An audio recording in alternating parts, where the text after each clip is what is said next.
They call him untamable, a wild stallion no one could ride. Cowboys tried. Rodeo champions fell.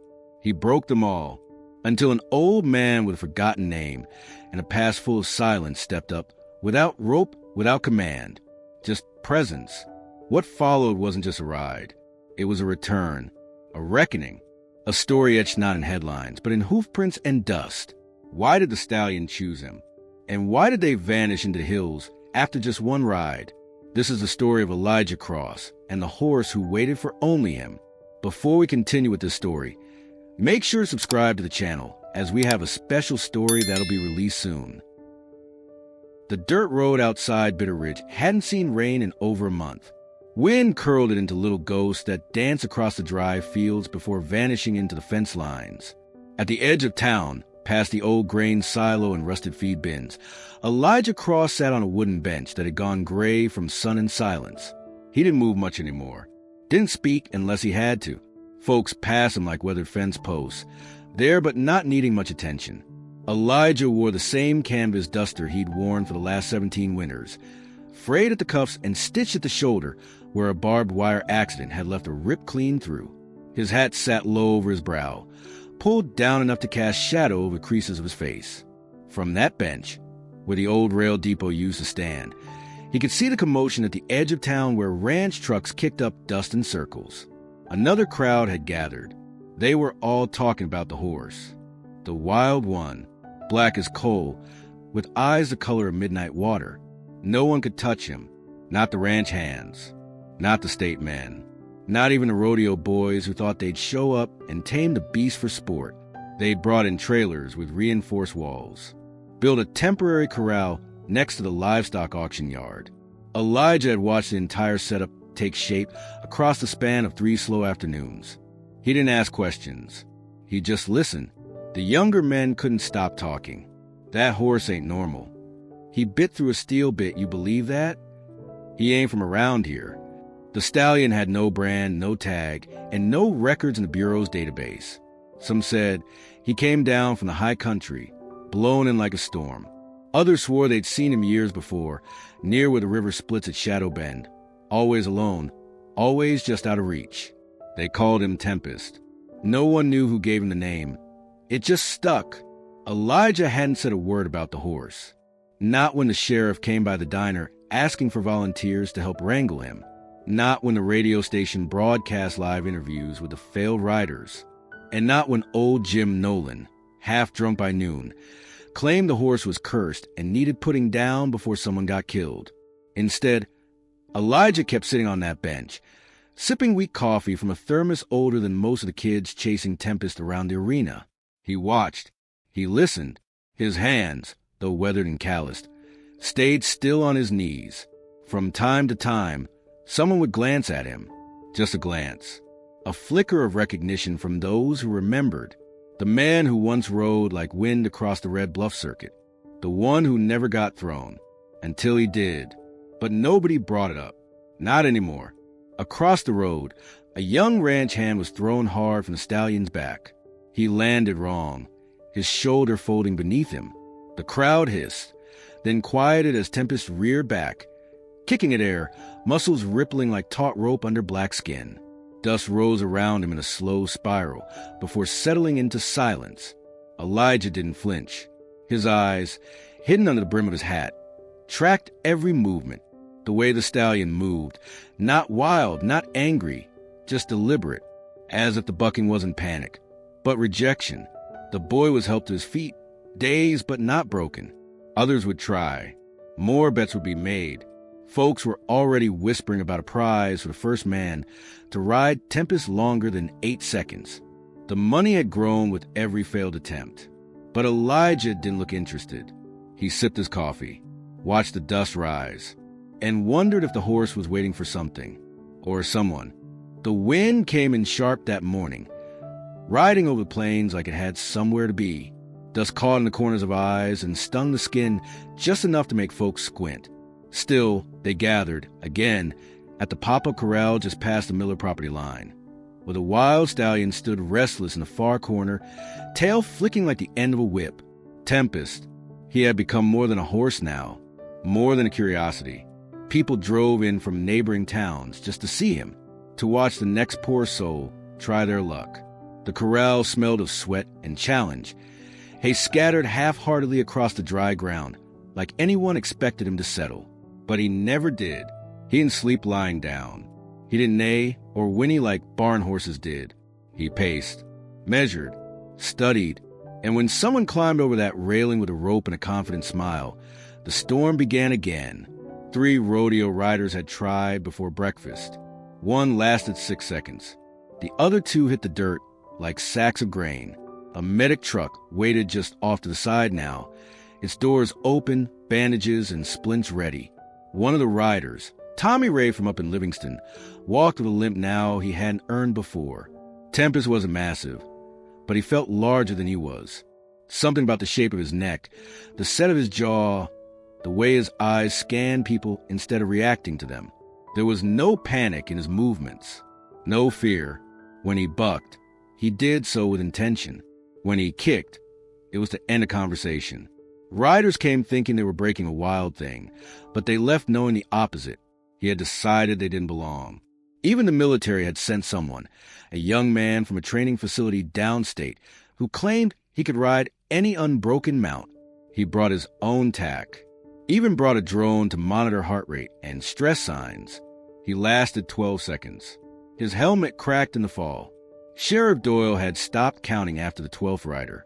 The ranchers just shook their heads now, spitting into the dirt and muttering things like, "Damn things possessed," or "That ain't a horse, it's pride on 4 legs." Bets were still made. Cameras still rolled. And still, Tempest stood untouched. No one could figure why he didn't run. The gate had come open twice. Once because a latch failed. Once because someone forgot to close it proper. Both times, Tempest had every chance to bolt. Into the hills. Down to the ravine. Away from the endless noise of men who thought they could force something sacred into obedience. But he didn't. He walked just far enough to make them sweat, then turned back on his own. Every time, like he was waiting for something they didn't have. The crowd shifted when someone else approached the gate. This time it was Hank Brewer, old rodeo champ turned livestock consultant. He wore a wide grin and spit sunflower seeds between his teeth. The crowd perked up. Hank hadn't ridden in years, but folks remembered his name. He called for the saddle he liked best, and someone fetched it. Climbed into the ring with a showman's strut. Tempest didn't move at first. Just watched. Then, as Hank stepped closer, the stallion turned suddenly and kicked the saddle clean out of the man's hands, sending it flying into the fence rail. A silence dropped over the group like a thrown tarp. Hank backed off slow. "Hell of a horse," he muttered. Later, when most had gone and the sun dipped behind the cottonwoods, Tempest stood alone in the middle of the ring, hooves planted, head high. He didn't look tired. He didn't look triumphant, just patient, like whatever he was waiting for hadn't arrived yet. But he knew it would. The shack leaned into the hill like an old man easing into his last seat. Its paint had long since peeled away, leaving behind bare with gray by wind and years. The roof sagged slightly over the porch, where a single rocking chair sat weathered and still. Beyond it stretched the northern rise of Bitter Ridge, a patchwork of prairie grass, granite boulders, and the low whistle of wind passing through dry cedar. Inside, the shack was quiet, almost reverent in its stillness. No music played, no television buzzed. Just a faint tick of an old clock that hung above the doorway, its hands sometimes pausing, then catching up a few seconds later, as if reluctant to mark time. Elijah Cross moved slowly, not from weakness, but from the learned discipline of someone who had stopped rushing years ago. He poured coffee from a tin kettle on the stove, the enamel chipped and scorched black around the bottom. The liquid came out thin and bitter, but he didn't seem to mind. He sat at a wooden table with uneven legs and drank in silence, staring out the window toward the hills that rolled soft and empty behind his home. Every wall in the one-room house bore memories. Framed photographs hung in neat rows, some black and white, others color-worn from sun exposure. All of them showed horses, some in full gallop, manes flying like banners in the wind, others mid-jump, clearing fences or running trails. A few bore ribbons tucked into the corner of the frames, faded blues and proud reds. But in each photograph, always the same man. A younger Elijah, straight-backed, sure-handed, smiling only rarely, but never looking uncertain. There was a strength in his posture that the camera caught, something that hadn't yet been shaken loose by whatever came later. Across the room, in the corner nearest the hearth, sat the saddle.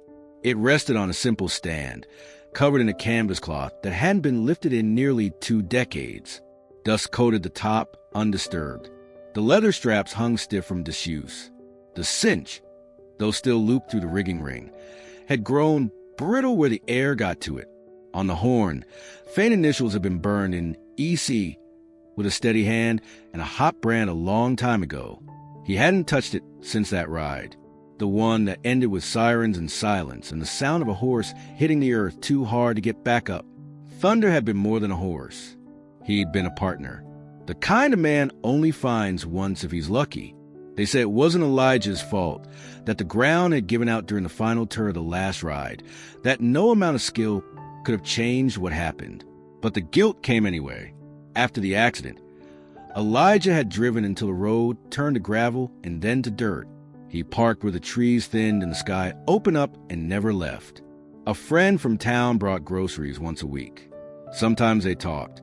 Most weeks they didn't. Elijah had stopped explaining himself after the 3rd year. Folks stopped asking after the 5th.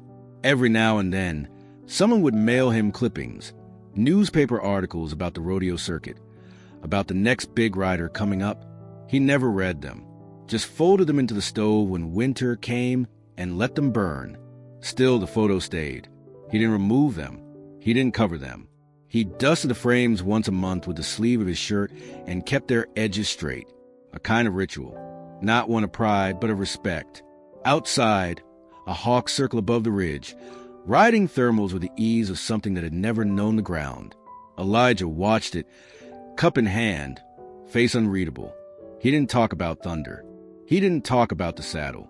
But every morning, before the sun climbed over the ridge, he looked at both, and in that quiet space between breath and memory, something in him still listened. The stands were packed that night, filled with noise and dust and floodlights so bright they cast shadows into far corners of the arena. It was the 2006 National Finals, held in Amarillo, where the air always carried a hint of electricity, and the scent of manure never quite left your nose. The kind of place where names were made, reputations burned, and silence wasn't something anyone came for. That night, the announcer's voice had cut through the crowd like a whip crack.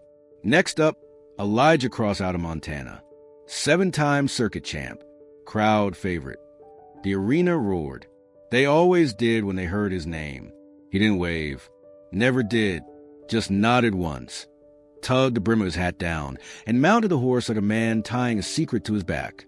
The horse was Thunder, black coat, white blaze, muscles like coiled cable under his skin. They moved as one, Elijah and Thunder, always had. Folks whispered that he could hear the horse breathe before the breath even came. Some said he rode with the wind because it trusted him. Others just said he never lost because he never feared to fall. But that night was different. There had been rain the day before, just enough to soak the ground beneath the packed dirt, just enough to make the footing uncertain. Elijah knew it. Thunder knew it. But they went anyway. The run started clean, tight turns, smooth balance, speed in all the right places. The crowd leaned forward as one, holding its collective breath like it knew it was watching something worth remembering. Then came the final stretch, a rut in the ground, shallow, half-hidden, where someone else's hoof had sunk too deep and dried that way. Thunder's front left leg hit it mid-stride. Elijah felt it before it happened. A subtle hitch, a shift in balance that didn't belong. The horse stumbled, legs tangling in the forward drive. Elijah tried to recover, shifted his weight, dropped his heels, but it was too late. Thunder went down hard. The kind of fall that doesn't come with dust and scrapes, but with silence. The kind that stops a crowd dead. Elijah hit the ground second, but it was the first thud everyone remembered. The horse lay still, breathing ragged. People rushed in, medics, judges, handlers. Elijah didn't move. For a moment, they thought he'd been crushed. But then he stood, slow and shaken, and walked toward Thunder like a man who already knew what the vet would say. The next morning, the newspapers didn't talk about scores or winners. They talked about the horse, about how Thunder died before sunrise, about how Elijah had stayed with him, sitting in the straw beside his stall long after the arena lights went cold. He didn't speak to reporters, didn't show up to collect a third-place ribbon they offer out of courtesy. He just left. No interviews, no farewell tour, no comeback, just gone. Over time, the story twisted. Some said he blamed the circuit for not checking the footing. Others said it broke something in him, something that couldn't be fixed with time or whiskey. A few claimed they saw him in Wyoming, working cattle under someone else's name. One woman swore he rode bareback in Oregon, helping train trouble horses on a tribal reservation. But nothing ever stuck. No photos, no proof. Just a name that faded from headlines but lingered in conversation. Elijah Cross, the man who never got thrown until he did, the cowboy who disappeared, the rider whose saddle collected more dust than any grave ever could. And in the rodeo world, that made him a myth, whispered about in locker rooms, mentioned in hushed tones before big rides. Some rookies wore his number for luck. Others avoided it, afraid the weight of it might pull them under. But back in Montana, on a bench by a dirt road, Elijah just sipped his coffee and watched a wild stallion defy every man who thought they could break it. No applause, no announcer, just the quiet judgment of a man who had ridden once like the world depended on it, and who hadn't climbed back on since. The horse didn't behave like a wild one. That's what kept getting said. Tempest stood in the corral the way statues stand in old cities, still, shaped by time, and made of something harder than bone. He didn't paw the dirt in nervous circles like most unbroken Mustangs. He didn't call out for others, didn't test the fence line for weaknesses.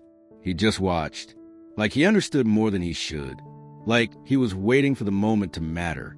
People noticed the scars first. One ran jagged across his right flank, white against black. Another carved down the left side of his neck, thin but deep, like someone once tried to rope him with wire. His face bore no softness, no expression beyond his eyes, which were darker than most folks like to look at too long. When he blinked, it felt deliberate, as if every motion served a purpose. They'd tried everything short of sedatives. Coaxing, force, trick saddles, even professional animal behaviors from Billings who lasted all of 3 minutes before walking away, shaking her head. "That horse has seen something," she muttered, almost like an apology. "I don't know what, but it stayed. No brand, not even a faint scar where one might have once been burned off. No ear tags, no freeze marks. Nothing to place him." The sheriff ran his image through livestock databases, state, federal, tribal. Not a single hit. The vet checked for a microchip, just in case. Empty. He hadn't come from any known herd in the region. No sightings in the wild before last month. No one had seen him graze with others. He didn't belong anywhere. That unsettled people more than they like to admit. Horses, even wild ones, carried signs of belonging. A herd, a history, a trail that led somewhere. Tempest came out of nowhere and refused to act like he owed anyone a story. When he ran, it wasn't away, it was through. Straight, purposeful, always in a control line, until he stopped and turned, unbothered, like he simply decided he'd gone far enough. The ranchers whispered different theories. One said he'd escaped from some private collector down south who bred war horses. Another swore he came from the military, experimental cavalry training. Someone else said he'd been raised by wolves in the hills and thought himself something else entirely. But most agreed on one thing. He wasn't like the others. Even his muscles told a different tale. He was lean, not bulky, but when he moved, you could see everything under his coat. The ripple of strength, the precision of balance. Not a wasted movement, not a misstep. When he did rear, it was with power so exact it sent seasoned handlers stumbling back without a single blow landed. One vet said his bone structure didn't match any registered Mustang breed. Said his hooves were too perfect, too worn in a way that suggested years of terrain none of them had seen. A few townspeople grew afraid of him, not for what he did, but for what he didn't. Tempest never showed fear. never panicked, never reacted with the unpredictable chaos horses were known for. It was the calmness that unnerved them, the intelligence behind his stillness, like he was evaluating them, measuring. And so he remained behind the fence, day after day, just watching, ignoring hay when he didn't want it, drinking water when he did, moving only when he chose. Riders came and fell, others watched and left, but Tempest never changed. The sheriff thought about selling him to the Bureau, said they'd take him off their hands, maybe transfer him to some wildlife preserve out of state. But even he hesitated when the paperwork sat waiting for a signature. "Feels wrong," he said quietly, not looking anyone in the eye. "Like we're trying to move something that doesn't want to be moved. Like we're not supposed to." And out by the corral, in the long shadows of fading afternoon, Tempest stood once again in the center of it all, his body motionless, eyes sharp, facing the hills that rolled toward the horizon, as if waiting, still, for something or someone. By the time the banners went up over the stockyard gates, half the county had heard about the challenge. Someone, probably Charlie Burns, who ran the local hardware store and couldn't keep a secret if it was nailed to his tongue, had pitched the idea over breakfast at the diner. Ride the Stallion, win 10 grand. It didn't take long for the idea to grow legs. They called it a charity stunt, something to raise money for the local clinic's expansion. A red and white fly was stapled to every telephone pole from Bitter Ridge to Rockdale. *$10, 000 cash, 1 ride, 8 seconds, 1 legend. A photograph of Tempest, cropped and sharpened, stared out from the bottom of the page, his black coat gleaming in the sunlight like it had been burnished. The rules were simple. 8 seconds, no sedatives, no special rigging, just a man, a saddle, and a stopwatch. They built a small set of bleachers near the corral, set up food trucks and water stations. The high school marching band agreed to play the national anthem, and the mayor even gave a short speech about community spirit before the first rider climbed the fence. It wasn't the first time someone had tried to ride Tempest, but it was the first time people came expecting to watch a spectacle. Elijah hadn't planned to go. The morning of the event, he sat by his window with a cup of stale coffee and the radio playing low in the background. He could hear the hum of traffic drifting in from the county road, more cars than usual, a sound that didn't belong to this part of Montana. Lila, the young girl who sometimes left baked goods on his porch without knocking, had drawn a chalk sign near his mailbox. Stallion Challenge. Today at noon, he'd seen it and almost turned away, but something in him itched. Not curiosity exactly, not nostalgia either, a kind of weight behind the ribs. A pull. He cleaned his boots, not knowing why, then climbed into his old truck and drove into town. When he arrived, most of the crowd had already filled the temporary stands. The sun beat down hard on the corrugated roof of the ticket booth. Kids ran between vendor carts with cotton candy fingers. Ranch hands leaned against rails, laughing too loud. But none of them were looking at each other. All eyes were on the horse. Tempest stood in the middle of the ring like the world had grown around him by accident. Dust curled at his hooves. He hadn't moved for 10 minutes, maybe longer. 2 men whispered near the chute, arguing over who would go next. A third walked away, cradling his arm, his face tight with pain. Elijah didn't go to the front. He stayed in the back row of the stands, just above where the shadows reached in from a barn roof. He didn't speak, didn't sit, just stood, one hand in his pocket, the other hanging by his side. Then it happened.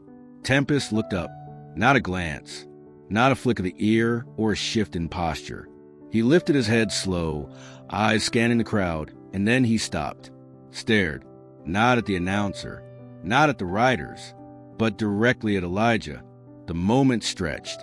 A wind passed through the grounds, lifting the corner of banner and sending it flapping like a warning. Somewhere behind him, a baby cried. A dog barked once and fell silent. Elijah didn't move, didn't blink, but he felt it, that same weight that hadn't sat in his chest since Amarillo.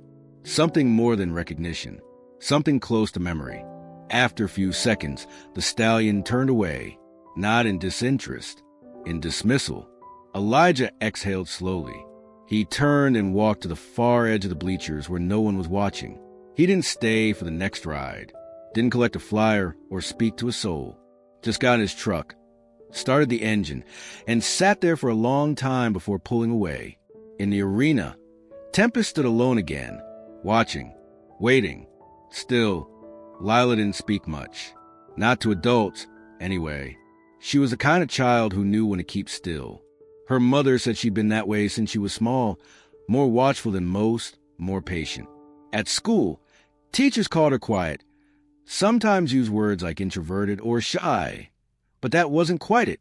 Lila just saw things differently, felt things others didn't seem to notice. She spent her afternoons behind the stables where her mother mucked stalls and managed hay deliveries. Most kids her age would have been bored. Lila wasn't. She had her notebook, a pencil worn soft from the way she pressed too hard when she sketched, and a small folding chair she carried with her like a shadow. When Tempest arrived, she stopped drawing anything else. The day they brought the Stallion in, he had kicked the inside of the trailer, so hard it rattled like a cage. People stood back, muttering, some impressed, others afraid. But Lila didn't flinch. She crouched near the fence with her notebook half closed and just looked. Tempest paced at first, tossed his head, tested the rails. But then, like someone had turned off a switch, he stopped, froze, and watched the people watching him.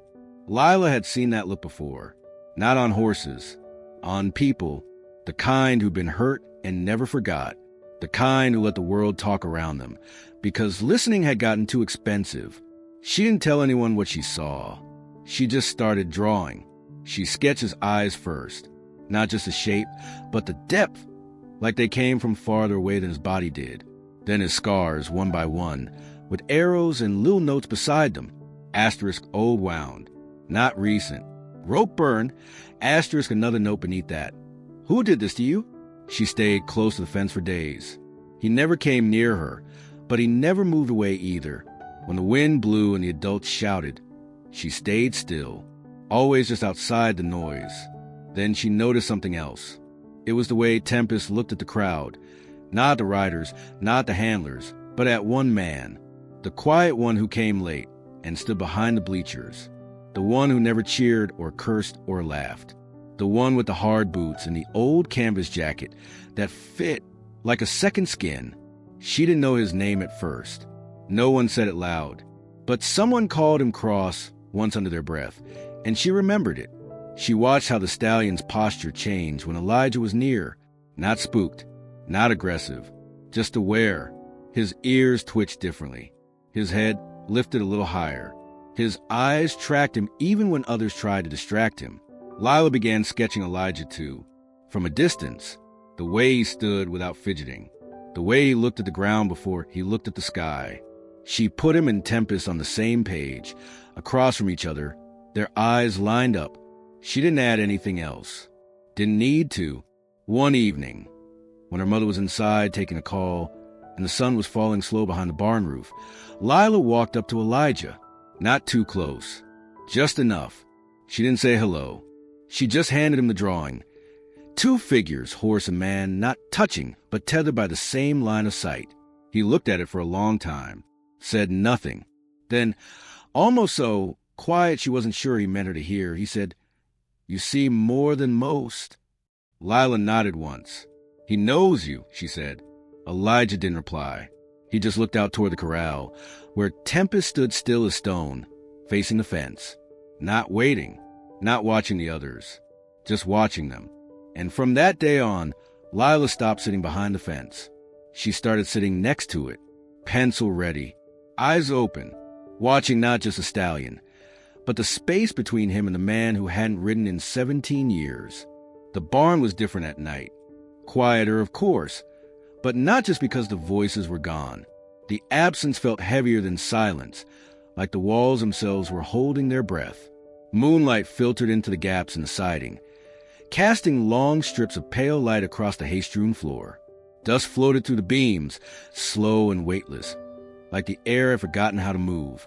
Elijah stepped through the door without a word. He didn't flick on the overhead lights. Just let the darkness settle around him like an old coat. The scent hit him first. Sawdust, old leather, something faintly sweet like dried molasses from feed buckets. It was the kind of smell that lived in his bones. He hadn't been inside a barn like this in years, but it still knew him, still recognized his steps. He walked with that same quiet rhythm he'd always had, boots soft on the packed earth, breath steady, nothing rushed. Past the empty stalls, some filled with tools, others with rusted feed carts or bags of grain stacked like forgotten thoughts. He didn't look at them, didn't touch anything, just kept walking until he reached the far end of the row. Tempest was already awake. The stallion stood in the shadows, tall and still, his ears flicking once as Elijah approached. He didn't rear, didn't snort or paw the ground, just watched, unmoving. The only sound was a faint creak of wood settling, and somewhere, far off, the distant croak of a night bird. Elijah stopped at the gate. He didn't speak, not because he was afraid, but because words would have been wrong here. The space between them didn't want filling. It wanted to breathe. For a long time, nothing happened. The stallion didn't blink, didn't pace or turn away. His head was high, his body relaxed in that strange, watchful way that only truly wild animals know how to hold themselves, ready but unthreatened. Elijah rested one hand on the gate rail, not over it, not reaching in, just resting there, the way a man might rest his hand on a grave marker, with respect, with memory. He looked at Tempest like he was trying to see beneath the coat, past the scars, into something older than the horse himself. The light from a moon caught in the stallion's eye. It glinted once, sharp and clear, and for a moment, Elijah saw something in it he hadn't seen in years. Not anger, not fear, but understanding, recognition. They stood like that for what might have been minutes, might have been an hour. No movement, no sound. Then, slow as dusk, Tempest stepped forward, one hoof at a time. Not fast, not careful either, just deliberate. He came to the edge of the stall and lowered his head, not submissively, but with a kind of solemn grace. His breath touched the wood, warm and steady. Elijah didn't flinch. He just stood there, eyes steady, hands still resting, letting the silence stretch like wire between them. When Tempest exhaled, it wasn't a snort. It was almost a sigh. The barn didn't breathe again until the stallion stepped back. One pace, then another. He didn't turn away. He didn't break the gaze. He simply retreated into the shadows, leaving Elijah at the gate with only the sound of his own breath in his ears and the weight of something shifting in his chest. Elijah stayed a while longer, not waiting, just being. Then he turned, walked back the way he came, and disappeared into the night without looking back. Behind him, in the darkened stall, the stallion stood still, but not alone. Something had passed between them, something older than trust, something quieter than forgiveness, and neither of them spoke a word. The morning after the barnlight encounter, Lila sat on her stool just outside the stable, sketchpad balanced on her knees, pencil already darkening the paper. She'd been there since sunrise, like always, her breath visible in the cool air, bundled in an oversized flannel that used to belong to her uncle. She didn't talk much during those early hours. No one did. The stable hands were still yawning into their coffee, and her mother hadn't started her rounds yet. Tempest was already awake, pacing slow near the gate of the stall, the kind of movement that didn't seem agitated, just thoughtful, like his mind worked even when his body didn't need to. He hadn't bucked in 2 days, hadn't lashed out, but Lila noticed something else. He kept looking toward the door, the one Elijah had come through the night before. She hadn't seen him enter, but she saw him leave. It was the quietest exit she'd ever witnessed. No boots on gravel, no barn door squeak, just a shape slipping into the gray light of dawn, his hat pulled low on his coat, swinging with the rhythm of someone used to being forgotten. Later that afternoon, she caught sight of Elijah again. He was standing near the fence behind the feed silo, away from the noise, looking not at the horse this time, but at the hills. His jacket was open, the spring sun warming the day, just enough for the layers to come off. As he shifted to lean against the post, the fabric of his shirt pulled across his ribs, Lila's eyes narrowed. A scar, long and thin, silver against the skin, almost identical in shape and slope to the one carved into Tempest's left side. She didn't say anything, just turned the page in her sketchbook and started drawing the curve again, the one she'd traced on Tempest more times than she could count. She'd been fascinated by that particular mark for days. It wasn't like the other scars. It had direction, a slope that suggested movement, like it had happened during a fall or a twist. Not random, not jagged. Now she drew Elijah, just a faint outline. No face, just posture. She placed a matching line on his side, shaded it slightly, then drew Tempest below. Their bodies mirror images. The scars align like reflections in water. She studied it for a long time. Some people believed in coincidences. Lila didn't. Not the kind that ran this deep. That evening, after crowds cleared and the noise quieted down, she showed it to her mother, just held it up while they sat outside on the hay bales finishing dinner. Her mother looked at it, then at Lila. "You think that means something?" she asked gently. Lila nodded once. "I don't know what, but I don't think he came just to watch." Her mother didn't argue, just looked back toward the barn, where the silhouette of the stallion moved like a shadow against the wall of his stall. That night, Lila taped the drawing to the inside of her locker in the stable, a place no one but her ever looked. She didn't want people to see it yet, not because she was unsure, but because she was certain, and certainty, she'd learned, had to grow quietly if it was going to hold. From that day on, whenever Elijah walked past the corral and stood still for too long, and Tempest lifted his head in that slow, deliberate way he always did when the man was near, Lila's eyes would flick between them, not searching for proof, just watching the bond neither of them seemed ready to admit was there. Two creatures shaped by what they'd survived, two scars in the same place, and something deeper, older, quietly starting to heal. The offer came on a Thursday afternoon, when the wind had picked up enough dust to blur the fence lines and sting the eyes. A small crowd had gathered again by the corral, most of them regulars by now. Ranch hands, drifters, rodeo hopefuls, and curious townsfolk still clinging to the idea that someone, anyone, might be able to break the stallion named Tempest. The prize money was still up, the rules unchanged, but the attempts had slowed. Too many bruises, too many humiliations. The horse had thrown them all. That day, the stable owner, a man named Ray Hobson, tall, sunburned, always chewing a splintered toothpick, called Elijah over while leaning on the rail. "You've been watching for days," Ray said without looking up. "Figure you've earned a try." Elijah didn't move at first. His boots stayed planted in the dirt. His hands were stuffed in his coat pockets. He'd come, as he always did now, just to stand at the edge of things. He didn't answer right away. Ray glanced over. "Ain't saying you gotta. Just figured horse looks at you different. Figured you might want to." Still, Elijah said nothing. Ray sighed. "Hell, man, if you ain't gonna try, maybe quit coming around. Horse is starting to expect something from you." That did something. Elijah's head turned slightly, eyes behind the brim of his weathered hat fixing on the corral where Tempest stood still, not pacing for once, not agitated, just watching. But Elijah didn't walk toward the gate. He turned, slowly, and walked the other way. He passed Lila by the stables. She didn't say anything, just hugged her sketch pad to her chest and watched him go. Later, someone else tried, a young man in a red jacket, full of confidence, who didn't last 4 seconds in saddle. The dust hadn't even settled when Ray muttered something about giving up and stomped off to the office. Elijah returned the next morning at dawn, before the ranch hands, before the noise. He stood by the corral fence, Tempest on the far side. The wind had died. The light was soft and gray. He didn't call the horse, didn't move, just waited. After a while, Tempest did something no one had seen him do for anyone else.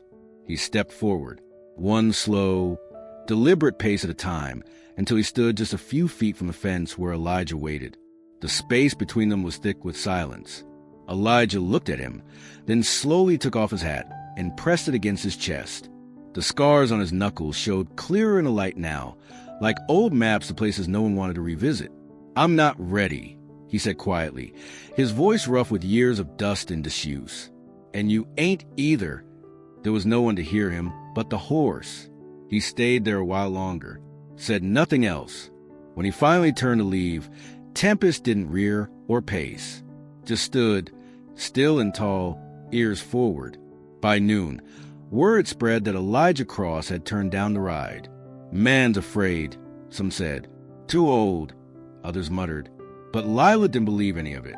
She had seen the way Elijah looked at the stallion. Not with fear, but with something more honest. He wasn't walking away because he doubted himself. He was waiting for something to settle between them, for something that had been broken long ago to line back up. She returned to her locker that night and added a new drawing.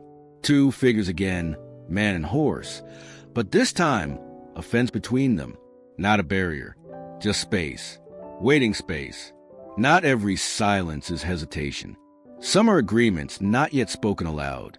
And so, the cowboy who wouldn't ride came back again the next day and the next. He never touched the saddle, never reached for the reins, but the horse always waited, and the space between them held.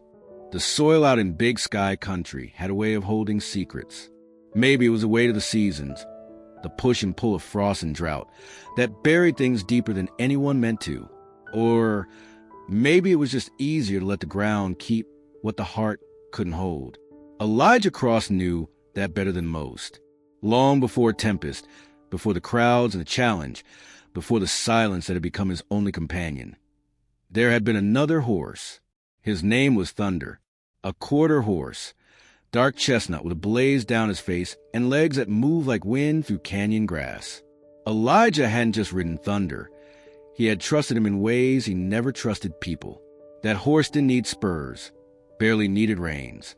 One shift of weight, one low whistle, and Thunder would move like he'd read Elijah's mind. They'd won together, lost together, spent years crisscrossing rodeo circuits and backcountry trails where the only sound was hooves on dust. And then came the 2006 Nationals. It was supposed to be a victory lap. Elijah had already announced it would be his final season. He was 47 then, older than most still competing, but sharper than ever. His dismounts were poetry. His timing had no rival. And Thunder? Thunder was still fire beneath his saddle. But things went wrong that night. They were running barrels. Fast. The crowd was loud, but Elijah wasn't listening.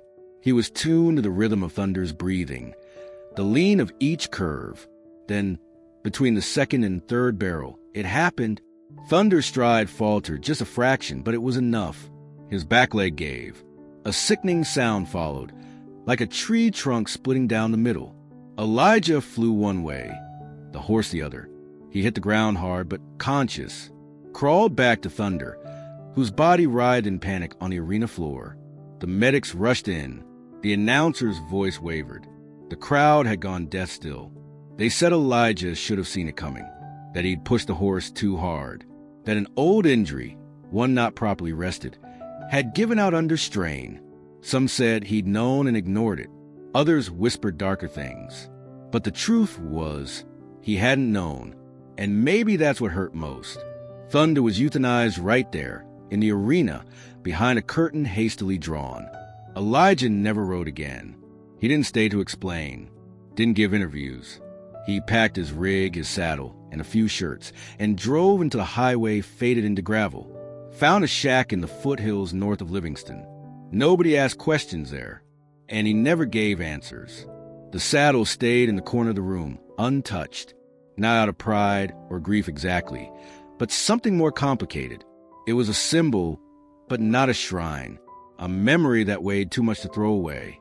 When people in town mentioned Elijah Cross, it was usually with a shrug. He used to be somebody. They'd say, could ride anything with legs. But they didn't say much more.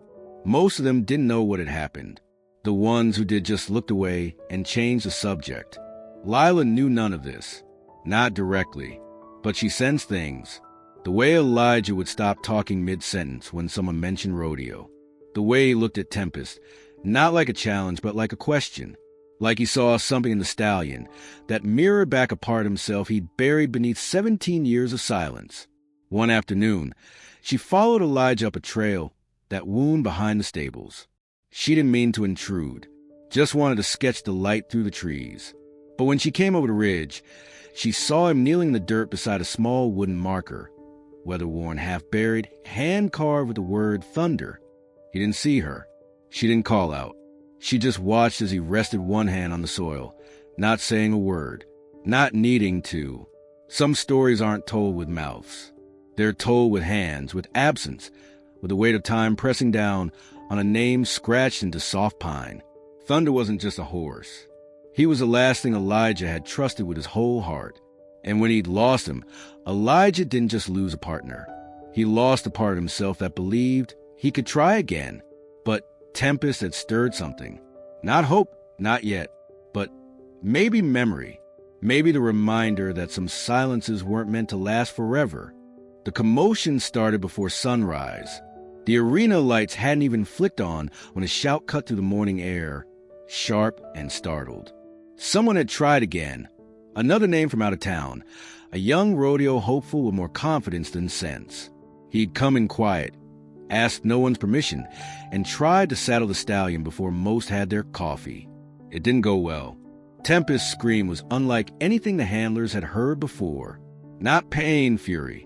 The metallic clang of a gate crashing open followed, then hooves pounding into packed dirt. By the time the rest of the town arrived, the stallion was gone, fence splintered, saddle trampled, rider shaken but upright. It wasn't the first time Tempest had broken loose, but this time felt different. He didn't run wild through town, didn't tear down fences or rear in protest. He headed north, toward the hills, toward the old range where the wind didn't answer the fences, and nothing asked to be understood. People scrambled, ATVs, pickup trucks, calls to the sheriff. But Elijah didn't move with them. He stood just outside the stable, still as stone, watching the horizon where the black dot of the stallion shrank with distance. His boots shifted once, the leather old and cracked like bark. Then he walked, alone without urgency, down the slope toward the trail. Lila watched him from the edge of the barn, sketchbook forgotten in her hands.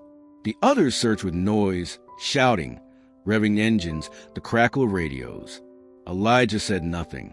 No whistle, no rope in hand. Just the same slow gait, one foot in front of the other, like he was following not a trail, but a memory. The old range wasn't on any map, not anymore.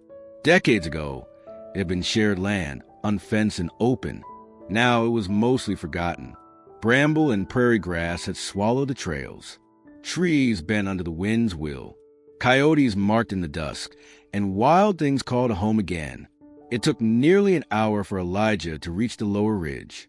The sky was gray, clouds stretching thin and wide like pulled wool. There, amid the brush and broken fence posts, stood Tempest. The stallion wasn't grazing. He wasn't pacing.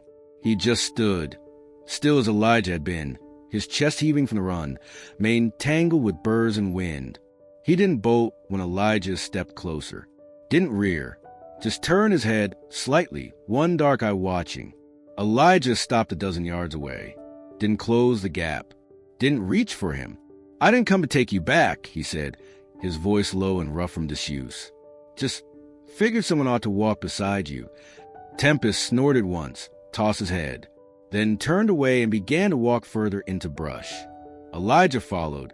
They moved together for hours, horse and man, never closer than 20 feet, never farther than 40. Elijah didn't try to lead. He didn't even try to understand. He just moved in rhythm, step for step, letting the land decide where they went. The sun crested high and began to fall. Birds circled overhead. Somewhere far behind them, the rest of the town gave up the chase. Too much land, too little patience. But Elijah didn't go back. As the afternoon bent toward evening, Tempest slowed. They came to a clearing, the kind shaped by forgotten time rather than human hands. A low stream trickled through, clear and shallow. Tempest stepped into it, drank, then looked up. Elijah sat on a nearby rock, not watching him directly, just resting. For a moment, nothing moved, just wind and water and breath. Then, without warning, the stallion stepped closer.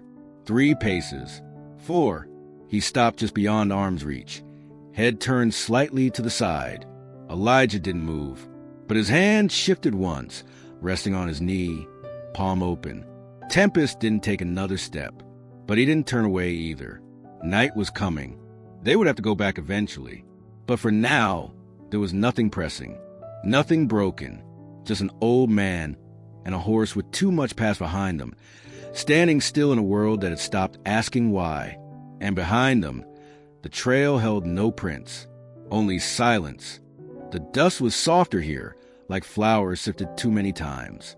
Dried roots curled from the edge of the creek, once carved deep by spring melt, but now cracked and wide, pale veins across the surface. There hadn't been water in this gully for over a decade, maybe more, but it still carried a memory of movement. Stones worn smooth, reeds flattened where animals passed through. And today, there were tracks, not in a straight line, not wild and scattered like a spooked run. They looped. Elijah stood just at the edge of it, his boots quiet in the soil.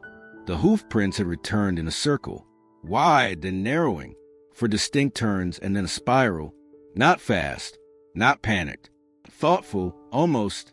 Each print sunk deep, then lightened with each pass, like the weight behind them had changed, not in body, but in intent. He didn't step down into the gully, just looked. The sun hung low now, the kind of light that makes things long and gold. Insects darted above the dry weeds, and the air had that sharpness that hinted at fall coming early. Somewhere in the distance, a hawk called once, then fell silent. Elijah dropped slowly to one knee, the kind of motion that used to be easy. He squinted, traced the shape of the spiral with his eyes, not moving his hands, not disturbing a single mark. The outer edge of the pattern stretched nearly 12 feet wide. By the time it coiled on itself, it was no wider than a doorframe. In the center, a single print, deep, still, no other marks around it. He'd seen something like it once before, long ago, different horse, different place, but same message. It wasn't a call for escape. It was an offering, a sign. Horses didn't think like people did. They didn't use words, but they could speak if you knew how to listen. And this one, this stallion, had written something to ground that most would mistake for wandering.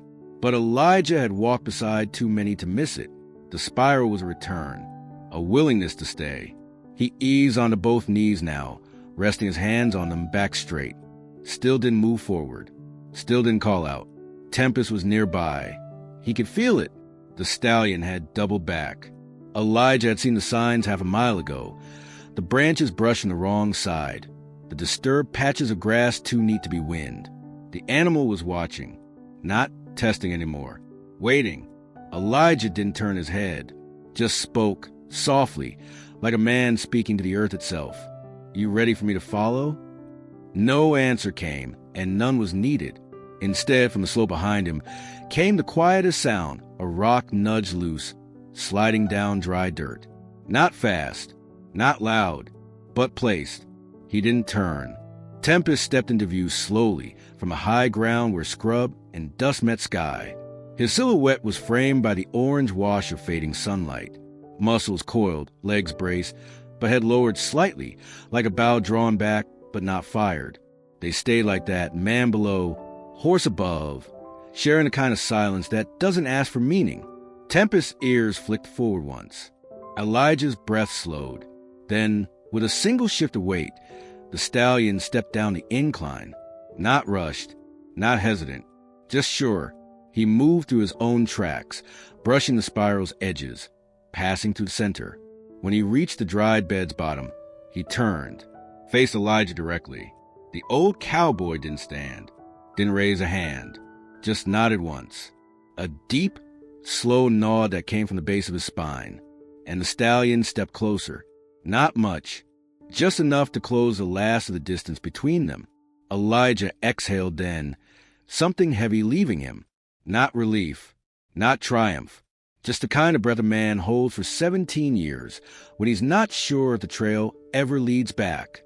And there they stayed, at the bottom of the gully where no water ran, surrounded by hoofprints shaped like memory. Neither one moved forward again. Not yet, but they didn't walk away either. Sometimes, all you need to do is wait where the tracks begin to circle, because not all returns come with noise. Some just arrive in dust and quiet and ask nothing but be seen. The footage wasn't meant to go viral. It wasn't even meant to be shared. Caleb Rios, 15, usually filmed skate tricks in the alley behind the diner or sunsets from his rooftop. When the clouds cooperated, his camera was secondhand. A birthday gift from an uncle who hadn't really meant to spend the money, but it still worked when the lighting was right. On that quiet afternoon, he had been following the Stallion, not for any real reason, just curiosity. The horse had broken loose again, and half the town was either annoyed or amused, depending on their temperament. Caleb had heard the news at the gas station, where Earl muttered something about Tempest haunting the whole damn valley like a ghost in horsehide. That was enough to pique Caleb's interest. He'd taken his bike out past the fence line, up near the old wash where the wild brush gave way to flat stone in silence. There, he dismounted and crept up one of the lower ridges, camera already rolling, not expecting to catch anything more than the wind. But what he saw when he reached the edge froze him. Down in the dry creek, the old man sat. Elijah Cross, the cowboy people sometimes mentioned in whispers. The one Caleb thought might have been a story or a memory someone exaggerated with age. But he was real, sitting there as if he'd been carved out of the earth itself. Shoulders square, hands still, not trying to tame anything, just being. And 20 feet away, the Stallion. Tempest moved like thunder dreaming. Power and restraint, hooves touching down without sound. His head was slightly bowed, dark mane twitching with each breeze. The black of his coat looked almost blue in the sunlight, scars catching glints of light as he moved. Caleb barely breathed. He tightened his grip on the camera, letting it roll. No cuts, no zooms, just one steady take. He didn't speak. He knew instinctively that a sound might shatter the moment. The horse came closer. One step, then another. It was unlike anything Caleb had seen. No ropes, no reins, no gates. Just a man and a horse in a slow dance of something older than instruction. When Tempest stopped just a few feet from Elijah, the cowboy didn't move. He didn't try to reach, didn't stand, just sat there as if the moment was its own reward, as if he understood something no one else did. Caleb stayed until the horse backed away, turned gently, and disappeared behind the ridge. Only then did he lower the camera. That night, he watched the footage 4 times in silence. No music, no commentary, just raw, steady stillness. He didn't mean to upload it, but he clipped 15 seconds, just the part where Tempest stepped into the light and paused in front of Elijah, and sent his friend Tara, who ran the school's community page. She thought it was beautiful, peaceful, even said it looked like a scene from a movie. She posted it. By the next morning, it was everywhere. Farmers watched it in the feed store, squinting at their phones like they didn't trust the screen.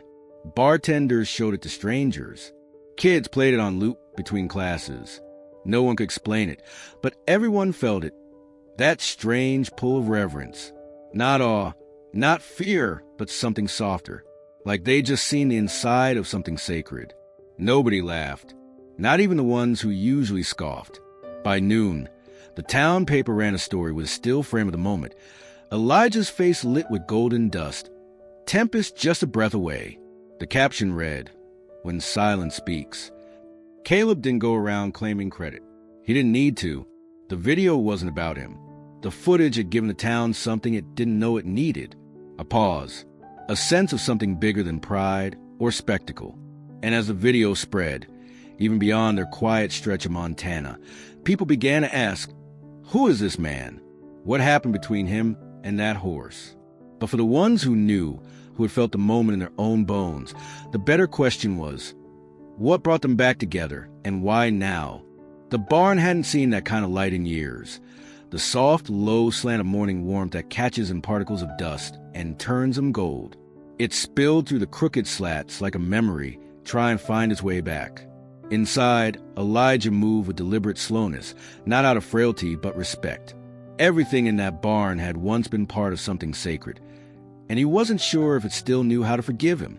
He stood at the workbench with his back to the door. Laid out in front of him was the old saddle.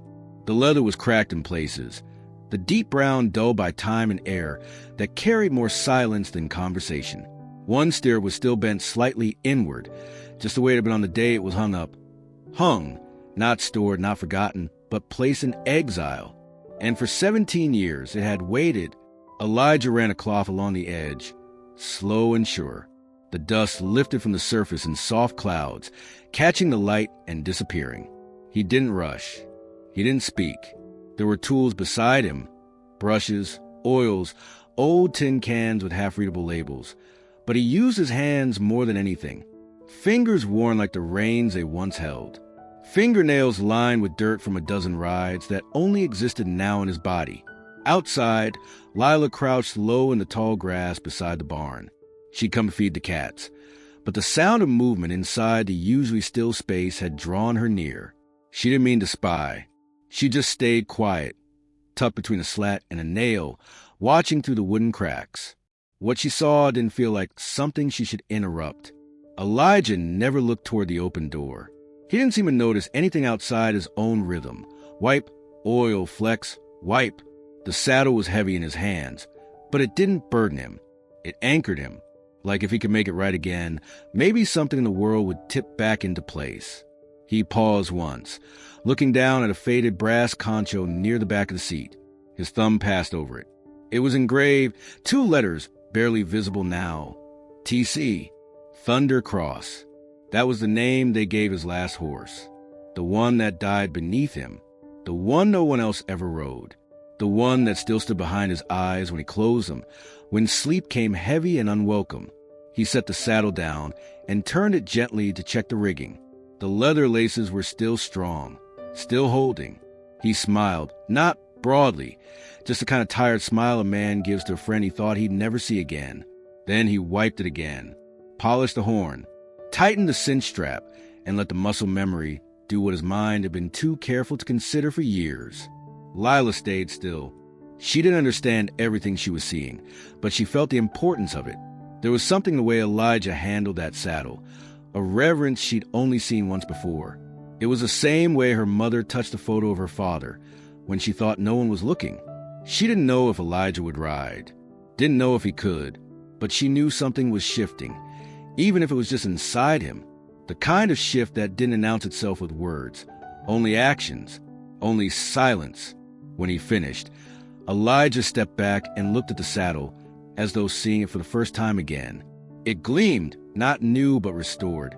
He didn't say anything, didn't nod, just picked it up in both hands and carried it to the hook by the stall, the hook where it once lived. And there it hung again, not like a relic, not like a ghost, but like something waiting for the right day. Lila exhaled so softly it didn't even stir the grass. Then she stood and walked quietly away, leaving the cat still waiting and the saddle no longer alone in the dark. The wind that morning didn't feel like the kind that chased things. It moved slow, almost cautious, sweeping across the valley floor in wide, deliberate strokes. Elijah had been up since before sunrise, same as always. The coffee pot on the wood stove gurgled once and went quiet, and outside, the frost had started lifting from the fence rails like ghosts giving up. He stepped outside with his coat unbuttoned and his hat low. The corral stretched beside the barn, its fence half-patched in places where time had gnawed through the wood. It had stood empty for years, more a symbol than a structure now, a circle of memory more than utility. But this morning, something had changed. The bottom rail on the north side had finally split. Not kicked, not torn, just gave in under its own weight. Elijah stood by the gate, his hands resting on the latch. He didn't fix the broken rail. He didn't move to close the gap. He just stood there, watching the open space with the same kind of stillness he used when storms passed through. From the far side of the pasture, a black figure emerged, not running, not pacing, just walking, steady and quiet, like it already knew where it was going. Tempest, the stallion, came alone. No rope, no halter, no one trailing behind with prods or promises. He crossed the rise behind the barn and moved down into the dip where the corral met the edge of the old orchard. His coat shimmered like burned coal in the sun, muscles coiled beneath the skin, but his movements were calm, intentional, watching. Elijah didn't flinch, didn't call out, just lifted the latch on the gate and swung it open with a soft creak. It was a small motion, but in that silence, it was everything. Tempest stopped 20 feet away, ears forward, nostrils flaring. The wind shifted slightly between them. Then he walked forward, not all at once.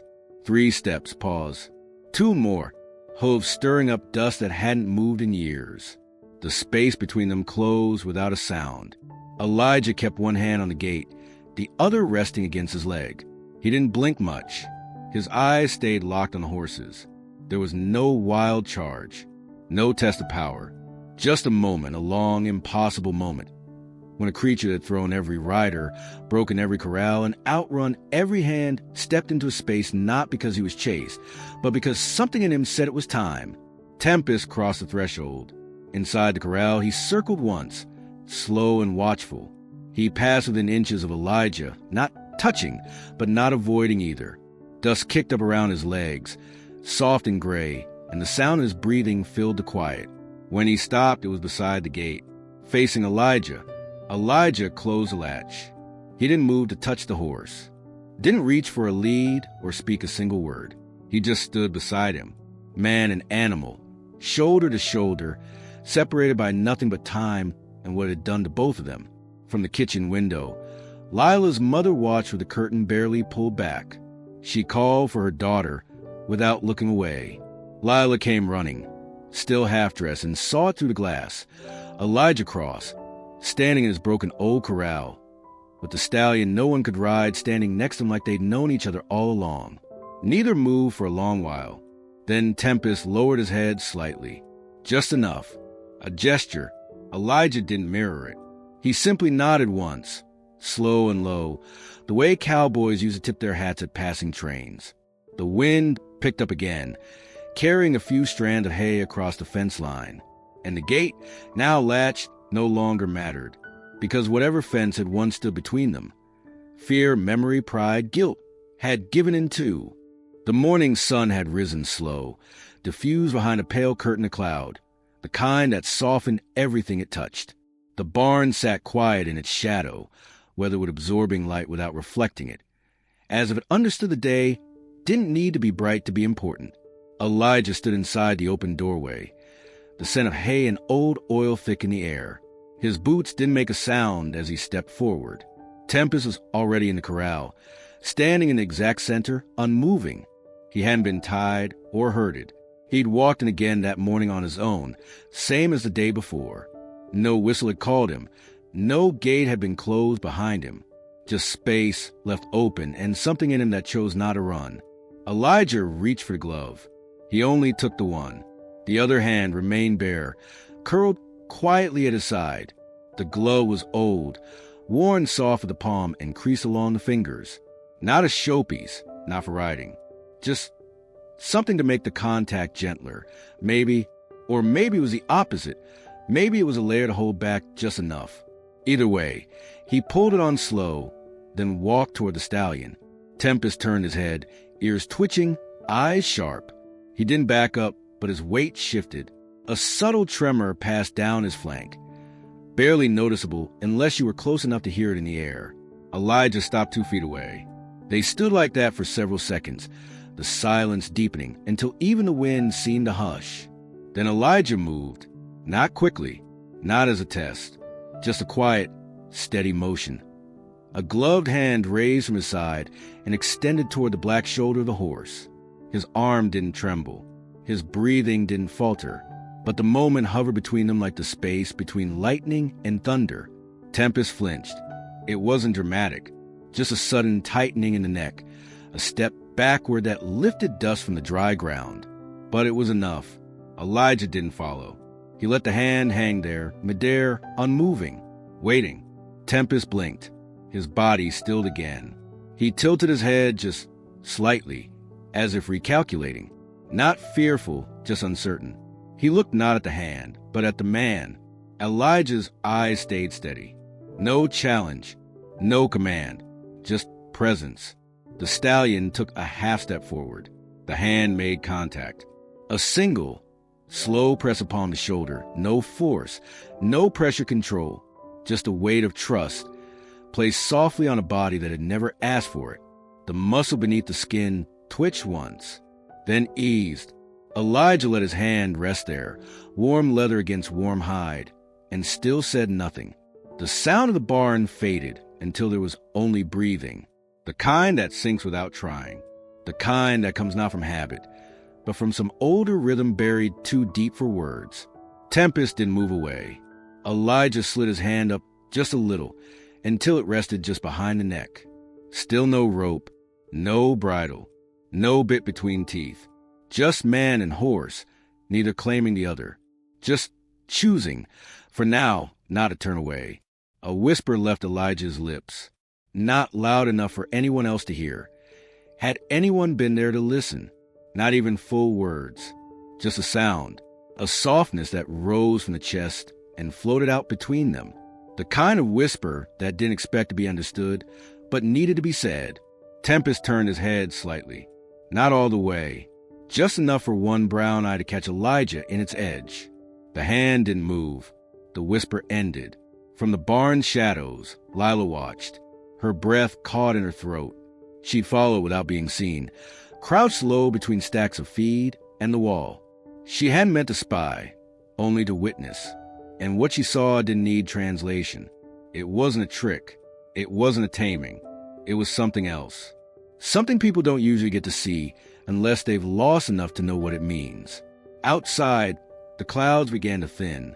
A shaft of light broke through, falling across the corral like a spotlight that had taken its time to find the right moment. Elijah stepped back. The hand lowered. Tempest didn't follow. He didn't retreat either. The space between them remained. But now it belonged to both. The news didn't come by announcement. No posters, no flyers. Just whispers passed from one porch to another, from the cafe to the feed store, from the gas station to the school bus stop. Elijah Cross was going to ride. No one knew who saw him first, but it didn't matter. By sundown, the whole town had heard it, not in loud voices or shouted claims, just in the quiet, unsure tones of people who weren't sure they believed it yet, or if they should. He hadn't said a word about it himself. There would be no arena, no clanging gates or timed scoreboards, no bleachers or buckles to win. Only a sunrise and a ridge that curled behind the barn like the edge of a forgotten map. That's where he'd been seen. Early morning, alone with Tempest, standing just below that rise as the sky turned a pale kind of gold. Some folks tried to get close, to catch a glimpse, but Elijah didn't stop or wave. He just kept walking, slow and steady, the saddle in one hand and nothing in the other. Tempest followed behind, not led, not pushed, just following. The ridge had once been part of cattle trail, back when the land was open and the fences hadn't closed it in. Elijah knew every rock along its spine, every dip and patch of sagebrush that tangled a horse's legs if you weren't careful. He hadn't climbed it in years, not since the fall. Lila was the only one who got close enough to see him stop. She'd woken early, before the town had stirred, and walked the edge of the fence line with her hands in her jacket pockets and a piece of toast still clenched between her teeth. She didn't mean to spy. She just needed to see if it was true. He stood at the base of the ridge with the saddle slung over his left arm. Tempest stood beside him, not tied, just waiting. The morning mist curled low around their legs, brushing the tops of Elijah's boots and clinging to the stallion's black coat. It made everything look like it had stepped out of a photograph older than memory. Elijah didn't rush. He placed the saddle on the ground first, ran his fingers along the girth strap, checked every buckle. Then he moved toward Tempest, slowly, whispering something low. Lila couldn't hear it, but she saw the horse's ears tilt toward him, listening. When the saddle came up, there was a moment, just a breath, when Tempest shifted, not in protest, in memory, as if the weight of it meant something, not as a burden, but as a recognition. Elijah laid it across his back and fastened it with hands that still remembered how.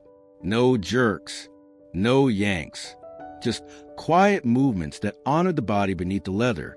He stepped back once it was cinched. No reins, no bit, just a saddle and the open land. Then he looked at the ridge. The light was changing now. sky turning from lavender to rose. The shadows stretched long behind them. Elijah reached up, one hand on the horn, the other resting on the horse's shoulder. He didn't swing his leg over fast. He didn't pose. He just mounted, slow and steady, like it was still the year 2006 and his body hadn't paid a price for what happened. Tempest didn't bolt. He didn't buck or tremble. He just stood there.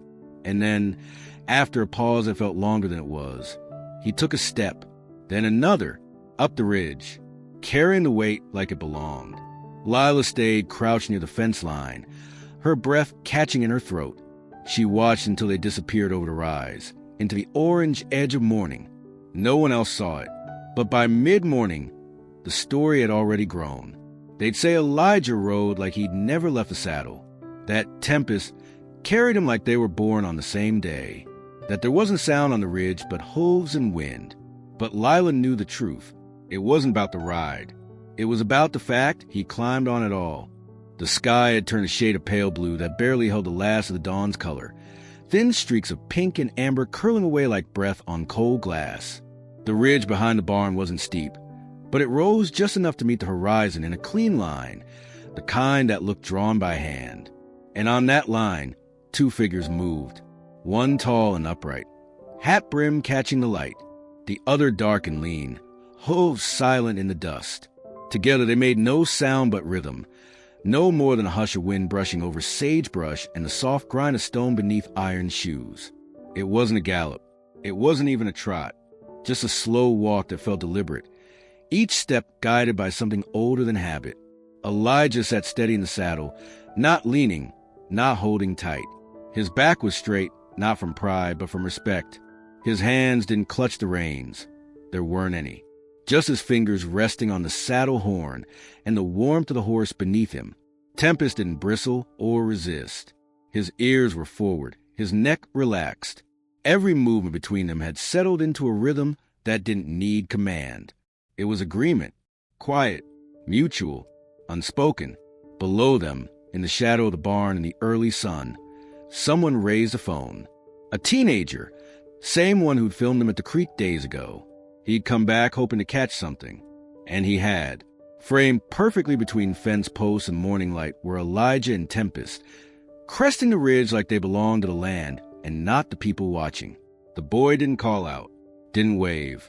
He just hit record and let the camera do what words couldn't.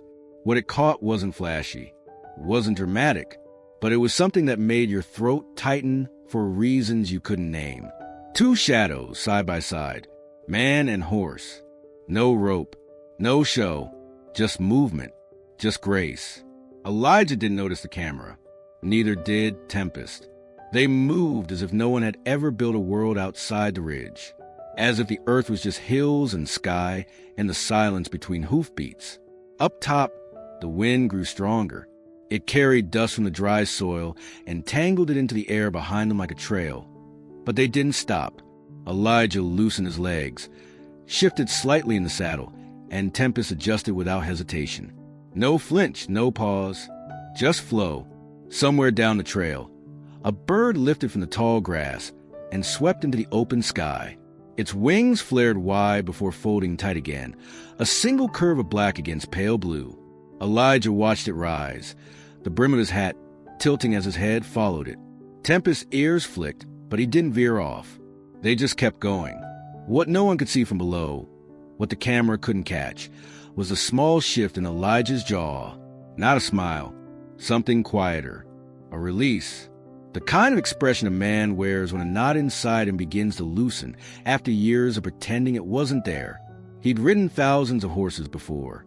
He'd won medals, buckles, applause, but none of that had looked like this, because none of that had required forgiveness.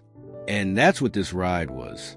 Not a claim, not a victory, just a man letting go of what had buried him, and a horse offering enough space to let him do it. They reached the top of the ridge and paused. The wind pressed gently against them now, pushing dust around their legs. Tempest blinked. Elijah reached down and touched his neck with an open palm. Nothing grand, just presence. Below, the boy with the camera stood still, recording light and shadow, unaware of what Exactly. He had captured. Only that it mattered, in the video. The two figures at the ridge would look like outlines cut from old stories. But to Elijah, in that moment, they were real. Just a man and a horse. And the sky that finally made room for both. By mid-morning, the ridge was empty again. The last sliver of hoofprints began to soften under the dry wind. No one followed. Not even Lila, who had stood near the fence long after Elijah and Tempest disappeared over the crest. She just kept watching, her fingers curled tightly around the slats of the old barn gate, waiting for some sign they might return before lunch. But hours passed. The sun rose higher, casting long, wavering shadows beneath cottonwood trees and across the brush-lined slopes. In town, whispers grew louder. Some said they'd seen them turn toward the old river pass. Others swore they'd headed east, toward the hills no one used anymore except coyotes and rattlers. No one knew for sure. What they didn't know was this. Elijah Cross, the man who hadn't ridden in 17 years, was now riding the horse no one could touch. And neither of them had come back. By noon, the local paper's editor had written a short piece for the next day's edition. Half story, half prayer. He called it the ride the town had waited for. By 2 o'clock, a few ranchers had driven the back trails to see if they could spot them. Nothing. No broken brush. No fresh tracks. Just open land and too much sky. The truth was simpler. They rode. Not fast. Not to chase anything. Just to move. Past the ridge and through the belly of the valley where the creek had long since dried. Tempest's hooves stirred the powdery earth in quiet bursts. Elijah said nothing, but his shoulders relaxed with every mile, the weight that had lived between them slowly slipping free. They passed places Elijah hadn't seen in decades.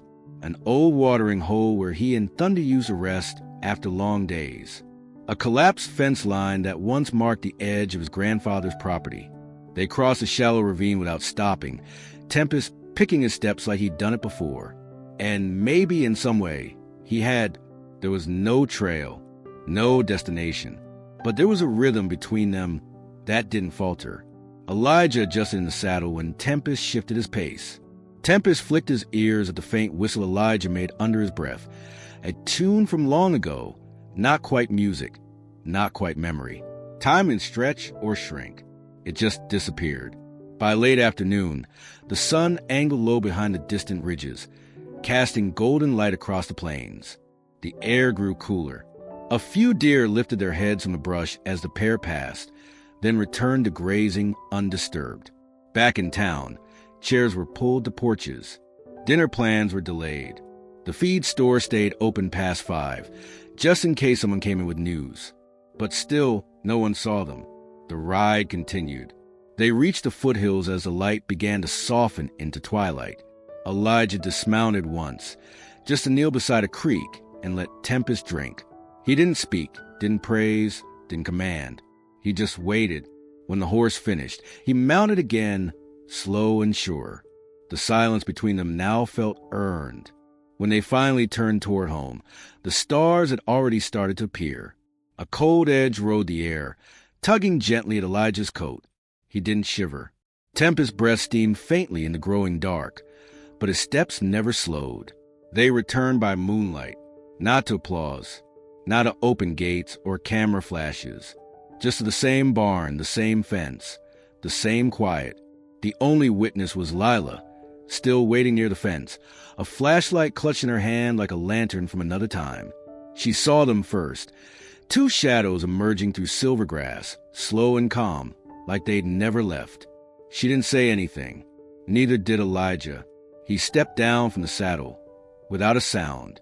Tempest stood still as he always had, as if he'd never been wild.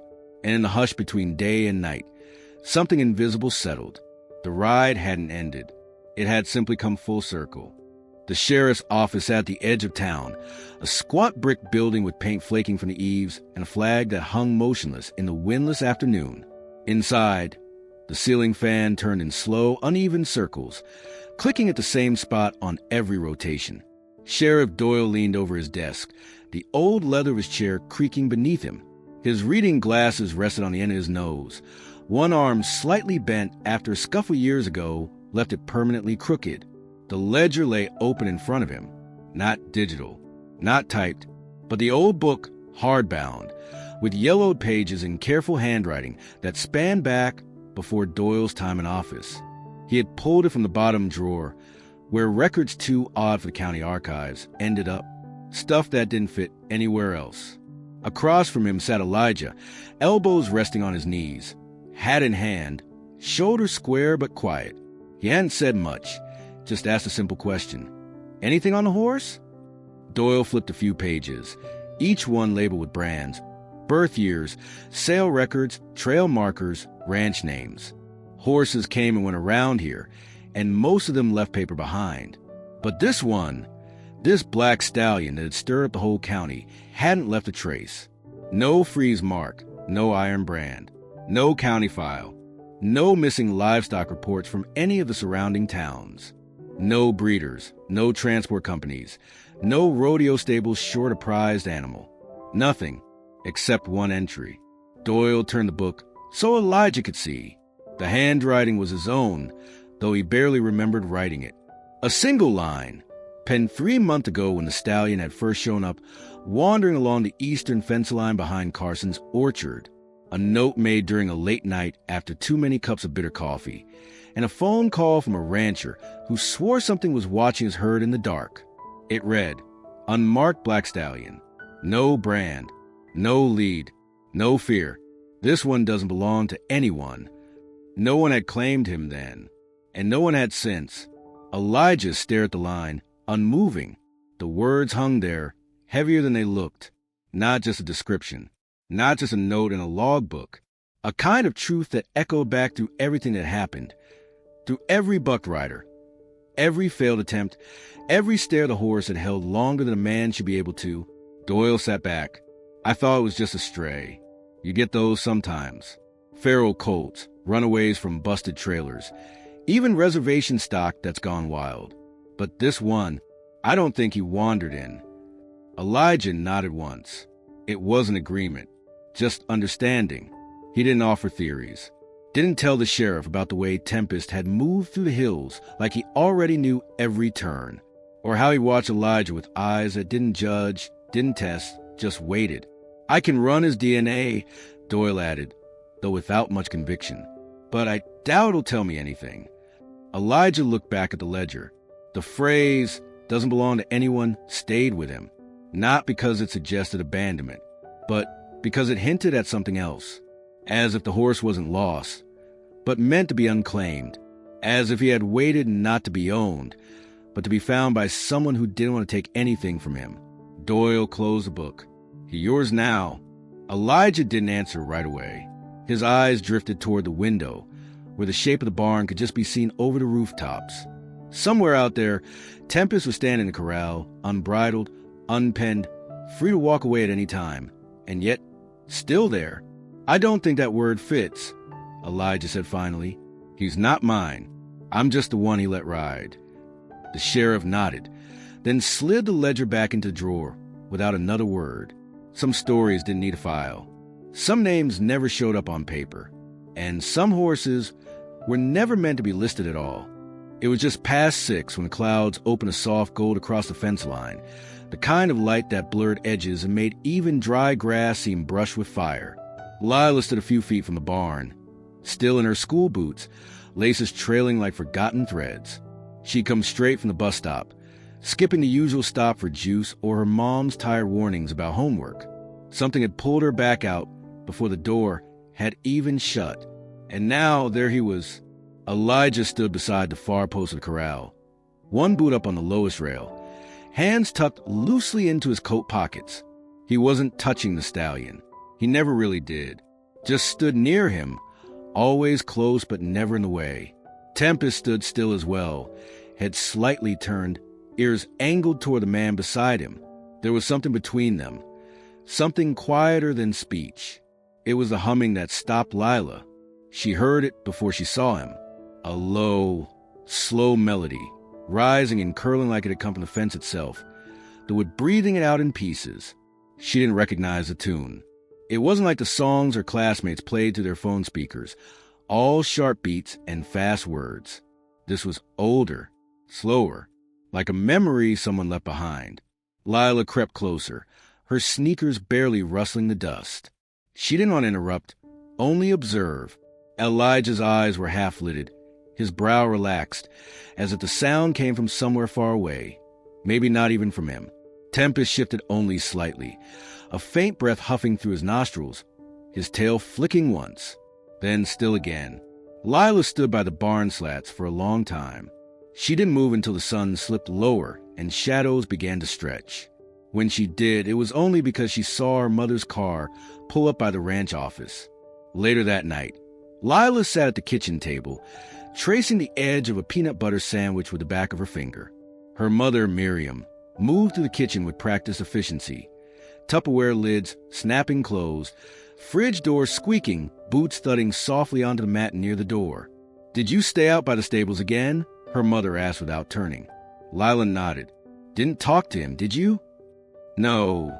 Her mother turned at that. "Elijah's not someone to bother." "I didn't bother him," Lila said quietly. "He was humming." That stopped Miriam's hands. She looked up. "Humming?" "Yeah, a song. Kind of slow." Miriam didn't speak for a long moment. Then she moved to the hallway shelf and pulled down an old flash drive from the drawer, the one marked Rodeo Nationals, 2006. She hadn't looked at it in years, maybe more than a decade. It had survived moves, job changes, even a fire scare that took half the fence. She plugged it into the side of her laptop and waited.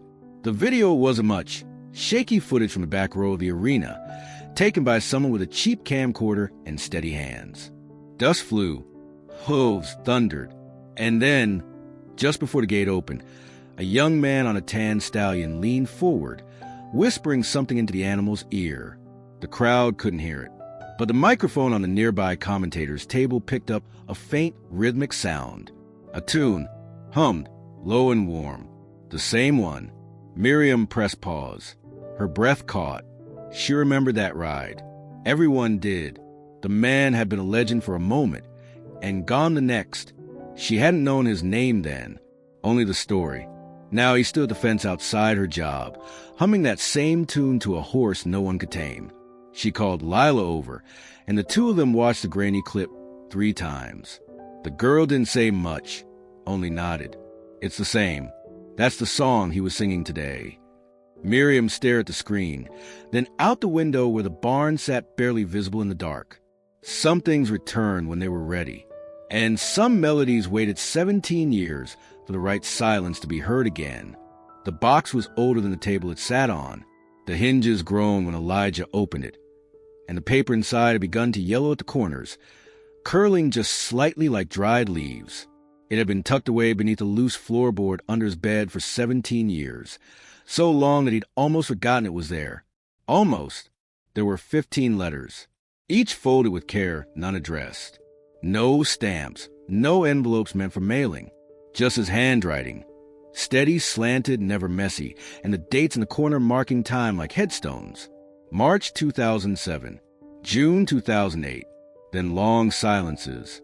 A letter from 2011, one from 2016. The last written 3 years ago, dated but unfinished. Just a half page ending mid-sentence. He didn't read them. Not again. He knew what they said. Some were full of guilt, written like confessions. Others were quieter, more like journal entries disguised as something else. He had told her everything he couldn't say to anyone else. About the accident, about thunder, about the way the crowd fell silent when he didn't get back up, about the sponsors who stopped calling, about how his boots felt too heavy to wear after that, and most of all, about how he couldn't forgive himself for the look she'd given him from the hospital bed. A look that wasn't blame, but something heavier. He thought she might have understood. But then again, he'd never given her the chance. She died not knowing why he'd never ridden again. The floor creaked behind him. Elijah turned his head slightly, but didn't react. Lila stood in the doorway, her small hand gripping the edge of the frame. She had a way of entering rooms without announcing herself. She didn't speak, just tilted her head toward the box like she knew already. He didn't stop her. She crossed the room slowly, her boots quiet on the wooden boards, and sat across from him. He slid the letters toward her. She picked up the first, unfolded it gently, eyes moving line by line with the cautious reverence of someone unearthing something private but sacred. She didn't skim. She read. Her lips barely moved, tracing the words as they reached her. One letter, then another. Elijah didn't interrupt. He only watched the way her brow furrowed sometimes, how her breath caught on certain sentences, how she folded each paper again exactly as it had been. No creases out of place, no corners bent. She didn't cry. When she got to the last letter, the unfinished one, she read it slower. There was only a paragraph and a half. It ended mid-thought. She sat holding it for a long time before folding it back and returning it to the stack. Then, without asking, she slid the lid of the box shut and held it in her lap. I didn't mean for anyone to read them, Elijah said softly. I know, she replied. He didn't ask what she thought. She didn't offer. There was nothing to explain. The letters weren't written for understanding. They were written because there was no other way to carry what he had held for so long. Lila reached into her backpack and pulled out a strip of soft ribbon, blue with tiny faded stars. She tied it gently around the box and handed it back to him. The lid remained closed. I'll forget what they said, she told him, but I won't forget you wrote them. Elijah looked at her then, really looked. This wiry, quiet girl with eyes like still water and hand that never fidgeted. She hadn't asked for the letters. She hadn't demanded to know anything. And yet, she'd understood more than most people who had stood behind microphones and cameras when his name was still whispered in rodeo halls. He took the box back and placed on the shelf beside a worn photo of Thunder, the stallion that had once carried him into arenas filled with light and dust and applause. Some stories, he said more the wall than to her, don't end when you fall. They just take longer to stand back up. Lila nodded, stood, and walked back toward the door. And as the evening sun bled across the hardwood floor, the silence between them settled not like a wall, but like a promise. The morning of the town rodeo broke wide and clear, with skies the color of denim stretched tight across the mountains. The arena was already filling by the time Elijah Cross stepped out his truck, the brim of his old hat pulled low and a scarf drawn against the wind that whispered across the plains. The grandstands were half full with ranch hands and spectators sipping from paper cups, wiping dust from their jeans, laughing too loudly at nothing in particular. No one noticed him at first, but Lila did. She stood near the rail, her boots dusted with straw, a notepad clutched in her hand, though she wasn't writing. She didn't wave. She didn't smile, just gave a slow nod that he returned without hesitation. Inside the stable, Tempest stood already saddled, not roped, not restrained, just waiting, the same way he always did. Quiet, alert, unmoving. Elijah stepped in slowly, hand brushing the flank of the black stallion as he passed to take the reins. There was no tension, no hesitation. The rope stayed loose, the eyes calm. He didn't mount. Not yet. He led the stallion out into the daylight. The announcer's voice crackled to life over the speakers, preparing the crowd for the next event, a barrel race scheduled to begin in 10 minutes. But then came a pause, static, then a change of tone. Folks, we're going to hold just a moment. We got something happening down in the arena you might want to see. The voice fell away as all eyes turned toward the entrance chute. Elijah stepped into the ring without ceremony, one gloved hand holding the reins, the other resting lightly by his side. Tempest followed without protest, his hooves making only the faintest sound against the dirt. There was no showmanship, no saddle banners, no music, no spurs, just the sound of movement and silence. The crowd didn't cheer, at least not right away. They recognized him slowly, an old man walking a horse. And then the realization spread, whispers from the front row to the top bleachers, the hat, the boots, the gait in his stride, the unmistakable line of his shoulders. They'd seen that silhouette in grainy footage, on faded posters in ranch offices, etched into the memory of a ride that had never finished. Elijah Cross, the rider who had vanished. He wasn't riding now. Not yet. He led Tempest in a slow, deliberate walk around the perimeter of the ring, following the curve of the arena wall. One full loop, then another. No rope, no flag, no clock, just the two of them moving like a tide against the silence. The stallion's hooves found rhythm in the dust. Elijah never looked at the stands. His eyes were forward, steady, unshaken. It wasn't a performance. It was something else entirely. Somewhere between the third loop and the fourth, people began to rise, not in a burst, but one by one. A man in a Stetson stood first, holding his hat to his chest. Then a woman beside him, her hands clasped. A girl on her father's shoulders pointed toward the horse, her mouth open in awe. Within moments, the entire crowd was on their feet. Still no applause. Not yet. Only presence. Only respect. Lila stayed at the rail, eyes fixed on Elijah. She knew what this was. It wasn't a return. It wasn't a spectacle. It was a closure. Elijah completed the final loop and brought Tempest to a stop in the center of the arena. There, in the middle of the dust and the wind, he rested one hand on the stallion's neck, bent slightly at the waist, and whispered something no one could hear. And then he turned them both toward the gate and walked them out the same way they came in. No fanfare, no words, just silence and the sound of history settling gently back into place. The apologies didn't come all at once. They never do. In towns like these, where pride is thick as dust and silence passes for history, recognition moves slow, like cattle pushing through snowfall. But they came, eventually, some through words, some just through eyes that couldn't quite hold his. It started the morning after the arena. Elijah was repairing a fence post near the edge of his land when the first truck rolled up. Sheriff Doyle stepped out, not in uniform, just jeans and a gray flannel shirt, the kind with the sleeves rolled up and buttons too worn to close at the collar.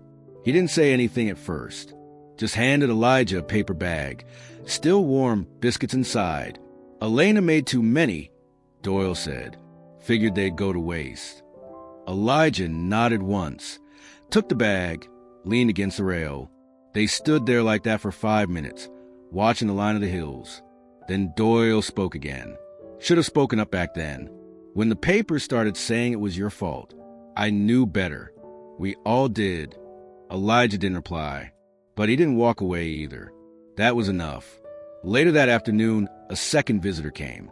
This time it was a teacher from the high school, Ms. Watkins. She brought a scrapbook the senior history class had made, filled with photos printed from grainy old tapes, a timeline of Elijah's career before the fall. On the first page, a quote was handwritten. We never learned this part, but we should have. Elijah traced a finger over one of the photos. Thunder midair. Elijah upright. The moment just before gravity reminded them both of mortality. He didn't say anything, just nodded and gave the book back. No, she said gently, pressing it back into his hands. It's yours. We're just sorry it took this long. By Thursday, even the local paper caught up.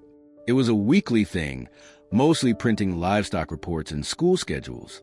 But this issue carried something different on the front page, a headline that ran wide across the top. The cowboy who stayed still until the wind came back.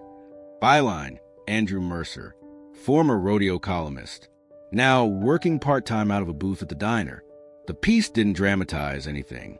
No flowery language, no cliches, just the facts.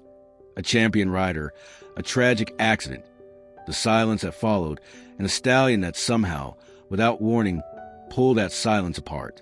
It included quotes from people who had once turned away, ranchers who had quietly pulled funding, a sponsor who admitted he never returned Elijah's calls, even a former announcer who had read the results that day in 2006 and paused before saying Elijah's name, then never said it again. Now they spoke plainly, regretfully. I thought he disappeared, one said, but he was here the whole time. Elijah didn't read the article. He didn't need to. Lila brought him a copy, folded neatly in half, and placed it on his porch. She didn't knock. She knew he'd see it. He didn't open it for days. When he finally did, it was late. The house quiet. Tempest grazing beyond the window. He read it slowly, line by line, until he reached the end. There was no mention of redemption, no dramatic phrasing, just a final sentence that read, he never asked to be remembered. But maybe we remember best the ones who stay when everyone else forgets. Elijah closed the paper, folded it once more, and placed it inside the box with the letters to his wife. He sat there a long while. Outside, the wind moved through grass. Not loud, just steady, like something coming home. The truck came in the early afternoon, newer than most that found their way up that dirt road. Black, polished, humming with the confidence of city money. It didn't belong in the hills. Dust clung awkwardly to the tires like it wasn't welcome here, and the man who stepped out wore boots that had never touched a stable floor. His shirt was crisp. His watch blinked silver in the sun. Elijah stood near the barn, a handful of hay still in his grip, his posture quiet but unbending. He didn't wave, didn't move to greet him. The man smiled anyway, the kind of smile that didn't ask for permission. Elijah Cross, I presume? Elijah nodded once. I came to make an offer. Of course he had. Tempest stood further out in the pasture, head lowered but eyes tracking every motion. He'd been calmer lately, but not docile. Never that. There was still a depth in him that no halter could reach. He led Elijah near. That was it. The man didn't wait to be invited closer. He walked with purpose, brushing the dust from his pant leg as he approached. Name's Garrett Morgan. I represent a private estate out of Texas. We specialize in rare lineage breeding stock, and Elijah cut in, his voice low but firm. He's not for sale. Garrett blinked. I haven't even told you the offer yet. Don't need to. Garrett pulled an envelope from the inside of his jacket. Thick with weight, $2.3 million. All cash. No transportation necessary. We bring in our own handlers, top professionals. The horse wouldn't even know he'd moved. Elijah didn't glance at the envelope, didn't shift his stance. He's not for sale. The pause that followed was sharp, like something had snapped in the space between them. Garrett's smile faded into something more clinical. He looked toward the pasture. You know what it could be worth in the right program? His muscle tone alone suggests prime genetics. His behavior patterns, though admittedly difficult, are highly trainable under the right systems. We've broken tougher. Elijah's eyes didn't move from him. You don't break him. That's why he's still standing. Garrett adjusted his collar. Everyone has a price, Mr. Cross. I figured, out here, that number might be lower than most. The silence that followed wasn't empty. It was full, thick with something older than pride. Then Tempest moved, slowly, steadily, across the dirt and scrub. His head was high now, body taut like pulled wire. He didn't trot. He didn't run. He approached with the caution of something that had learned the shape of harm and could smell it in the air. Garrett turned slightly, catching the stallion's approach with interest more than concern. Beautiful creature, he said, but dangerous, no doubt. You can see it in the eyes. Tempest stopped a few feet away. The man took a step closer, and the stallion lunged, not with teeth bared or hooves raised, but quick, sharp snap of the head. A single bite toward Garrett's sleeve, ripping the expensive fabric clean along the seam before jerking his head away and snorting loud enough to echo off the hills. Garrett stumbled back, hand at his arm, eyes wide. He bit me. Elijah didn't move. Seems he made his own decision. The stallion stood firm, between them now, unmoving. Garrett's voice shook with restrained outrage. This is absurd. You're turning down a fortune over some misplaced sentiment. No, Elijah said plainly. I'm respecting the answer. Garrett looked once more at the stallion, then back to Elijah. The envelope, still clutched in his hand, now looked out of place. Useless. He didn't say goodbye. He just left. The truck kicked up dust as it disappeared down the road, its hum slowly swallowed by wind and distance. Elijah stood a while longer, then turned to Tempest, brushing the edge of his mane with the back of one hand. We don't belong to anybody, do we? He murmured. The stallion didn't respond, but he stayed. The morning started slow, the way all honest things do. Sunlight filtered through the slats of the barn, long golden bands cutting across the dust in the air. Elijah was already there, leaning against a post with a coffee mug in his hand, watching as Lila approached with quiet steps and a folded notebook tucked under one arm. She always carried it, but she hadn't shown him the pages. Until now.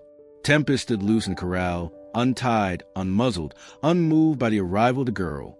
His eyes flicked toward her, then away again, as if to say, "You're not new anymore." And she wasn't. Lila had been coming every day since the newspaper story. Not for the Stallion, not for Elijah, just to sit on the fence and draw. Sometimes she said nothing for hours. Sometimes she asked a single question. And Elijah, if he answered at all, would take his time with it. Today, she stepped up beside him and held out the notebook. He took it. The pages were soft with handling, corners curled. Inside were sketches, some rough, some precise, of Tempest in all his moods. Head raised, head bowed, flank tensed, eyes half-lidded.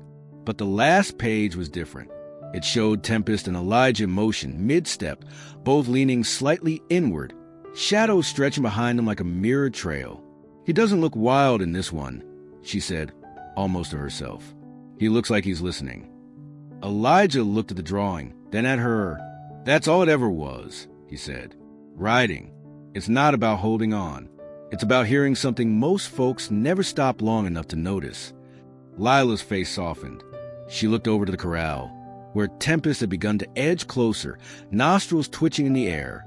She didn't flinch, just stepped off the porch and walked with her hands visible, slow and open, the way Elijah had shown her weeks before. "May I?" she asked, eyes still on the horse. Elijah didn't answer. He just nodded once. Tempest didn't shy away. Instead, he lowered his head by a few inches, just enough to allow her fingers to brush the velvet bridge of his nose. Her breath caught, but she didn't pull back. The Stallion let her hand rest there. Elijah stood by the gate, saying nothing. It wasn't the first time Tempest had allowed her to touch him, but this time it lingered. This time, the space between them didn't tense or crackle. It hummed with something slower, steadier. She moved down his neck, fingers grazing the curve of his shoulder, tracing the scars she'd once drawn a dozen times in silence. Later, in the barn, Elijah cleared a spot on the wall with the flat of his hand and hammered a few small nails in gently. He didn't ask her permission. He just started hanging the drawings, one by one. "These here," he said, not looking at her, "they're not just pictures. They're records. He speaks in movement. You hear him in lines." She nodded, eyes wide, watching her notebook turn into part of the barn itself. Her sketches now joined the old photographs that lined the beams, the ones of Elijah and Thunder, of past rides, of past mistakes. But hers were the first new ones in decades. That afternoon, Elijah brought out 2 wooden stumps and placed them near the fence. One for him, one for her. They sat side by side, and he spoke slowly, in rhythms more than lessons. "You don't need reins to guide a horse," he said. "You just need stillness. Stillness in you and trust in him. That's the only deal that matters." Lila looked down at her hands, small but steady, and then at Tempest grazing nearby. She didn't ask to ride him. Not yet. That wasn't what today was for. She was learning, and the horse, wild and waiting, didn't walk away. The ladder creaked beneath Elijah's weight, though he wasn't far from the ground. His knees didn't take kindly to standing still, but he held the plank steady as Lila dipped her brush into a chipped can of paint. The afternoon sun baked the wood above them, and the scent of fresh pine, old horses, and thick paint mingled in the dry Montana air. The barn had needed a sign for years, but no one had bothered. The old letters had long since peeled away, leaving only faint outlines where Cross Ranch once stood, faded to near oblivion. Time had erased it quietly. No one noticed when the name disappeared, except maybe Elijah, and he never said a word. But today was different. Lila stood one rung up, her canvas sneakers dusted in hay, a streak of blue paint already across her cheek. She held the brush with both care and certainty, carving slow strokes into the rough wood. The C came first, large, bold, cross, followed by the sign of an ampersand, then a space, then the T. "Are you sure?" she asked, glancing over her shoulder. "It's not too much." Elijah looked up, eyes narrowing against the sun. "It's yours as much as mine." She smiled, then returned to her letters, adding flourishes only where they felt natural. No fancy fonts, no stencils. Just steady lines made by someone who had spent hours sketching horses until she could draw muscle and tension from memory.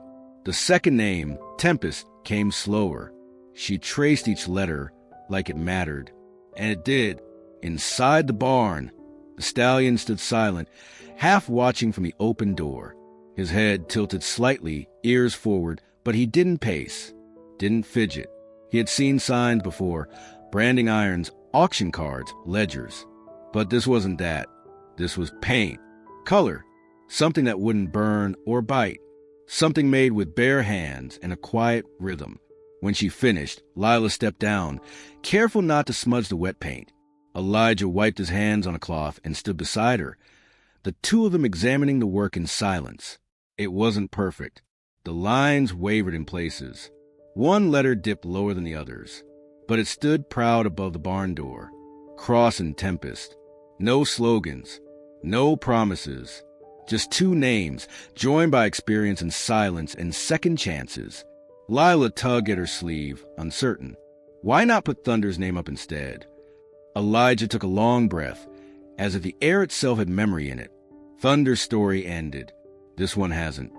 Behind them, the breeze picked up, lifting flecks of hay into slow, weightless spirals. The sun caught the edges of the sign, still wet in places, turning the fresh paint glossy. It gleamed, not like something new, but like something remembered.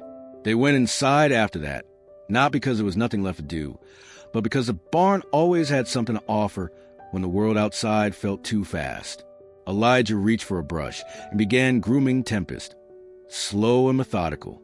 Lila sat nearby, sketching once more, this time without hesitation. Her strokes were looser now, less about getting it right and more about getting it real. Above them, the rafters creaked as they always had.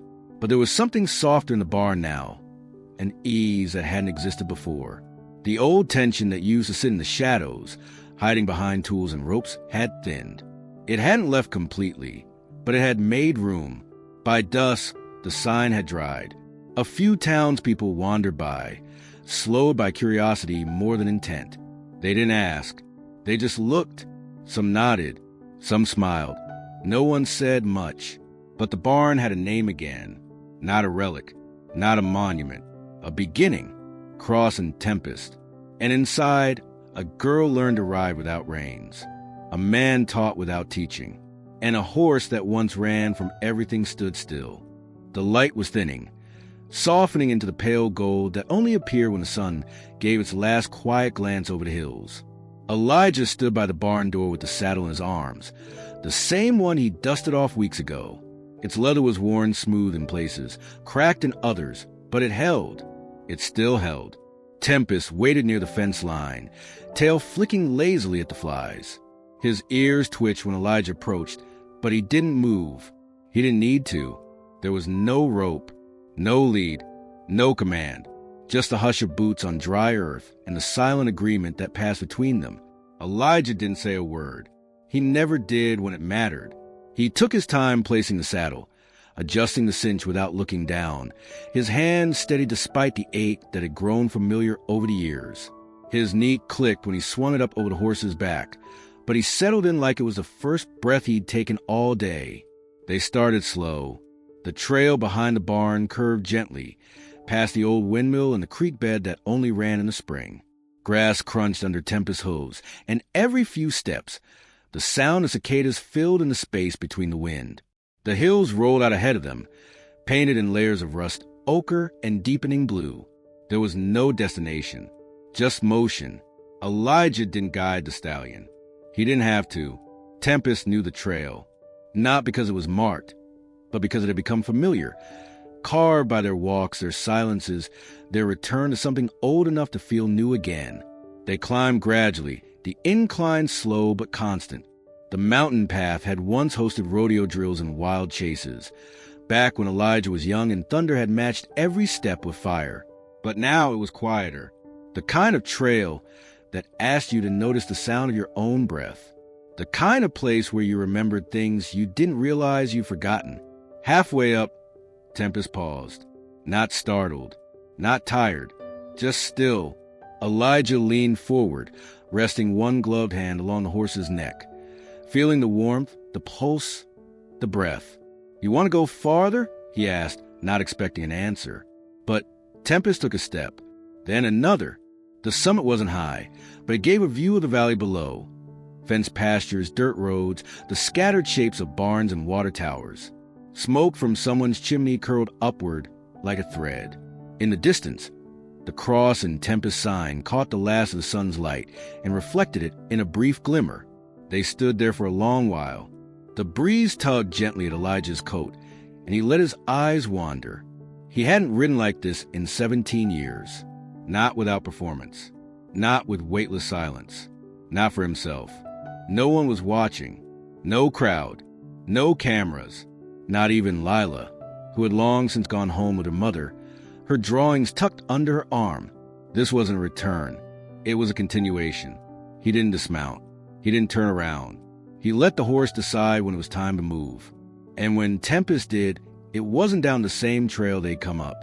It was a curve farther west, one that dipped gently into the ridge and wound its way through sage and scrub, eventually leading back. Not to the barn, but to the wide patch of open land where fences never reached. The kind of place where neither of them had to belong to anyone. Elijah tipped his hat slightly as the sun disappeared, and Tempest, steady beneath him, walked on. The room was warm with the glow of lamplight and the crackle of an old fire that had been started before sundown. Outside, the wind tapped gently at the windows, carrying the scent of pine and distant snow. Inside, children sat curled on a rug, their elbows on knees, eyes wide, not from fright, but from waiting.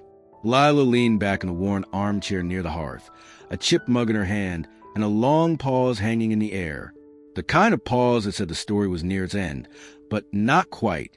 Above the fireplace hung a single photograph. Framed in plain wood, slightly tilted to one side, it showed two figures. A man, lean, tall, shoulders square from years of work. And beside him, a black stallion with eyes half-shadowed but alert. No reins, no saddle, just the two of them, standing in the middle of an open field, dust rising around their boots and hooves. No one had ever been able to say who took the photo. Some guessed it was a passing reporter. Others said it had simply appeared one day, tacked to the barn door with a horseshoe nail. Lila looked at it now, and for a moment, the room fell into a hush too deep for such a small house. The children waited. They always did at this part, because it was a place where questions began, where the memory ended and the mystery started. "They never came back for good," she said finally, setting the mug down on the table beside her. "Just that once, when the barn had flooded and the creek overflowed. He rode in with Tempest like no time had passed, helped us lift the hay to higher ground, said nothing, stayed one night. Then they were gone by morning. A boy near the fire stirred. But where did they go?" She smiled, the kind that carried both pride and ache. "No one knows." They didn't believe that. Not really. Every child in town had heard the rumors that Elijah and Tempest had headed north, that they joined a wild herd in the mountains, that they rode at dawn through the mist, seen only by those who believed. Some said Tempest had outlived him. Others swore they left together, one last ride beneath a full moon, the saddle empty by sunrise. Lila stood slowly, her legs not as spry as they once were. She moved to the window, parting the curtain just enough to see the outline of the corral in the distance. The barn still stood. The sign still hung, Cross and Tempest, its paint faded but unbroken. And beside the gate, etched in the hardened dirt after a light rain, were the faintest impressions of hooves. Likely a neighbor's horse, passing through. Or maybe not. She didn't speak of the letters Elijah had left in the tack room, the ones he wrote to his wife even in his last days, or how Tempest refused every new rider, even in his old age, until the day he disappeared beyond the West Ridge. Those parts of the story weren't for everyone. They were kept safe, tucked inside the folds of Lila's memory where names and faces still stirred like smoke. As the fire burned lower and the children leaned closer together, Lila reached for a small sketchbook from the shelf. Its pages were yellowed, corners bent. On the first page was a pencil drawing, a scar on a man's side, mirrored on a stallion's flank. On the last page, a simple silhouette of horse and rider, nearly indistinguishable in the twilight. She held it up just long enough for them to see. "This," she said, tapping the cover gently, "is what happens when you don't break something just to ride it, when you listen, when you wait." The children didn't ask more after that. They just looked up at the photo above the fire, quiet in the flickering light. Outside, the wind shifted. Not hard, just enough to stir a trail of dust along the old path beyond the barn. And if you looked closely, if you truly watched, you might have seen the faintest imprint of a hoof disappearing into the grass.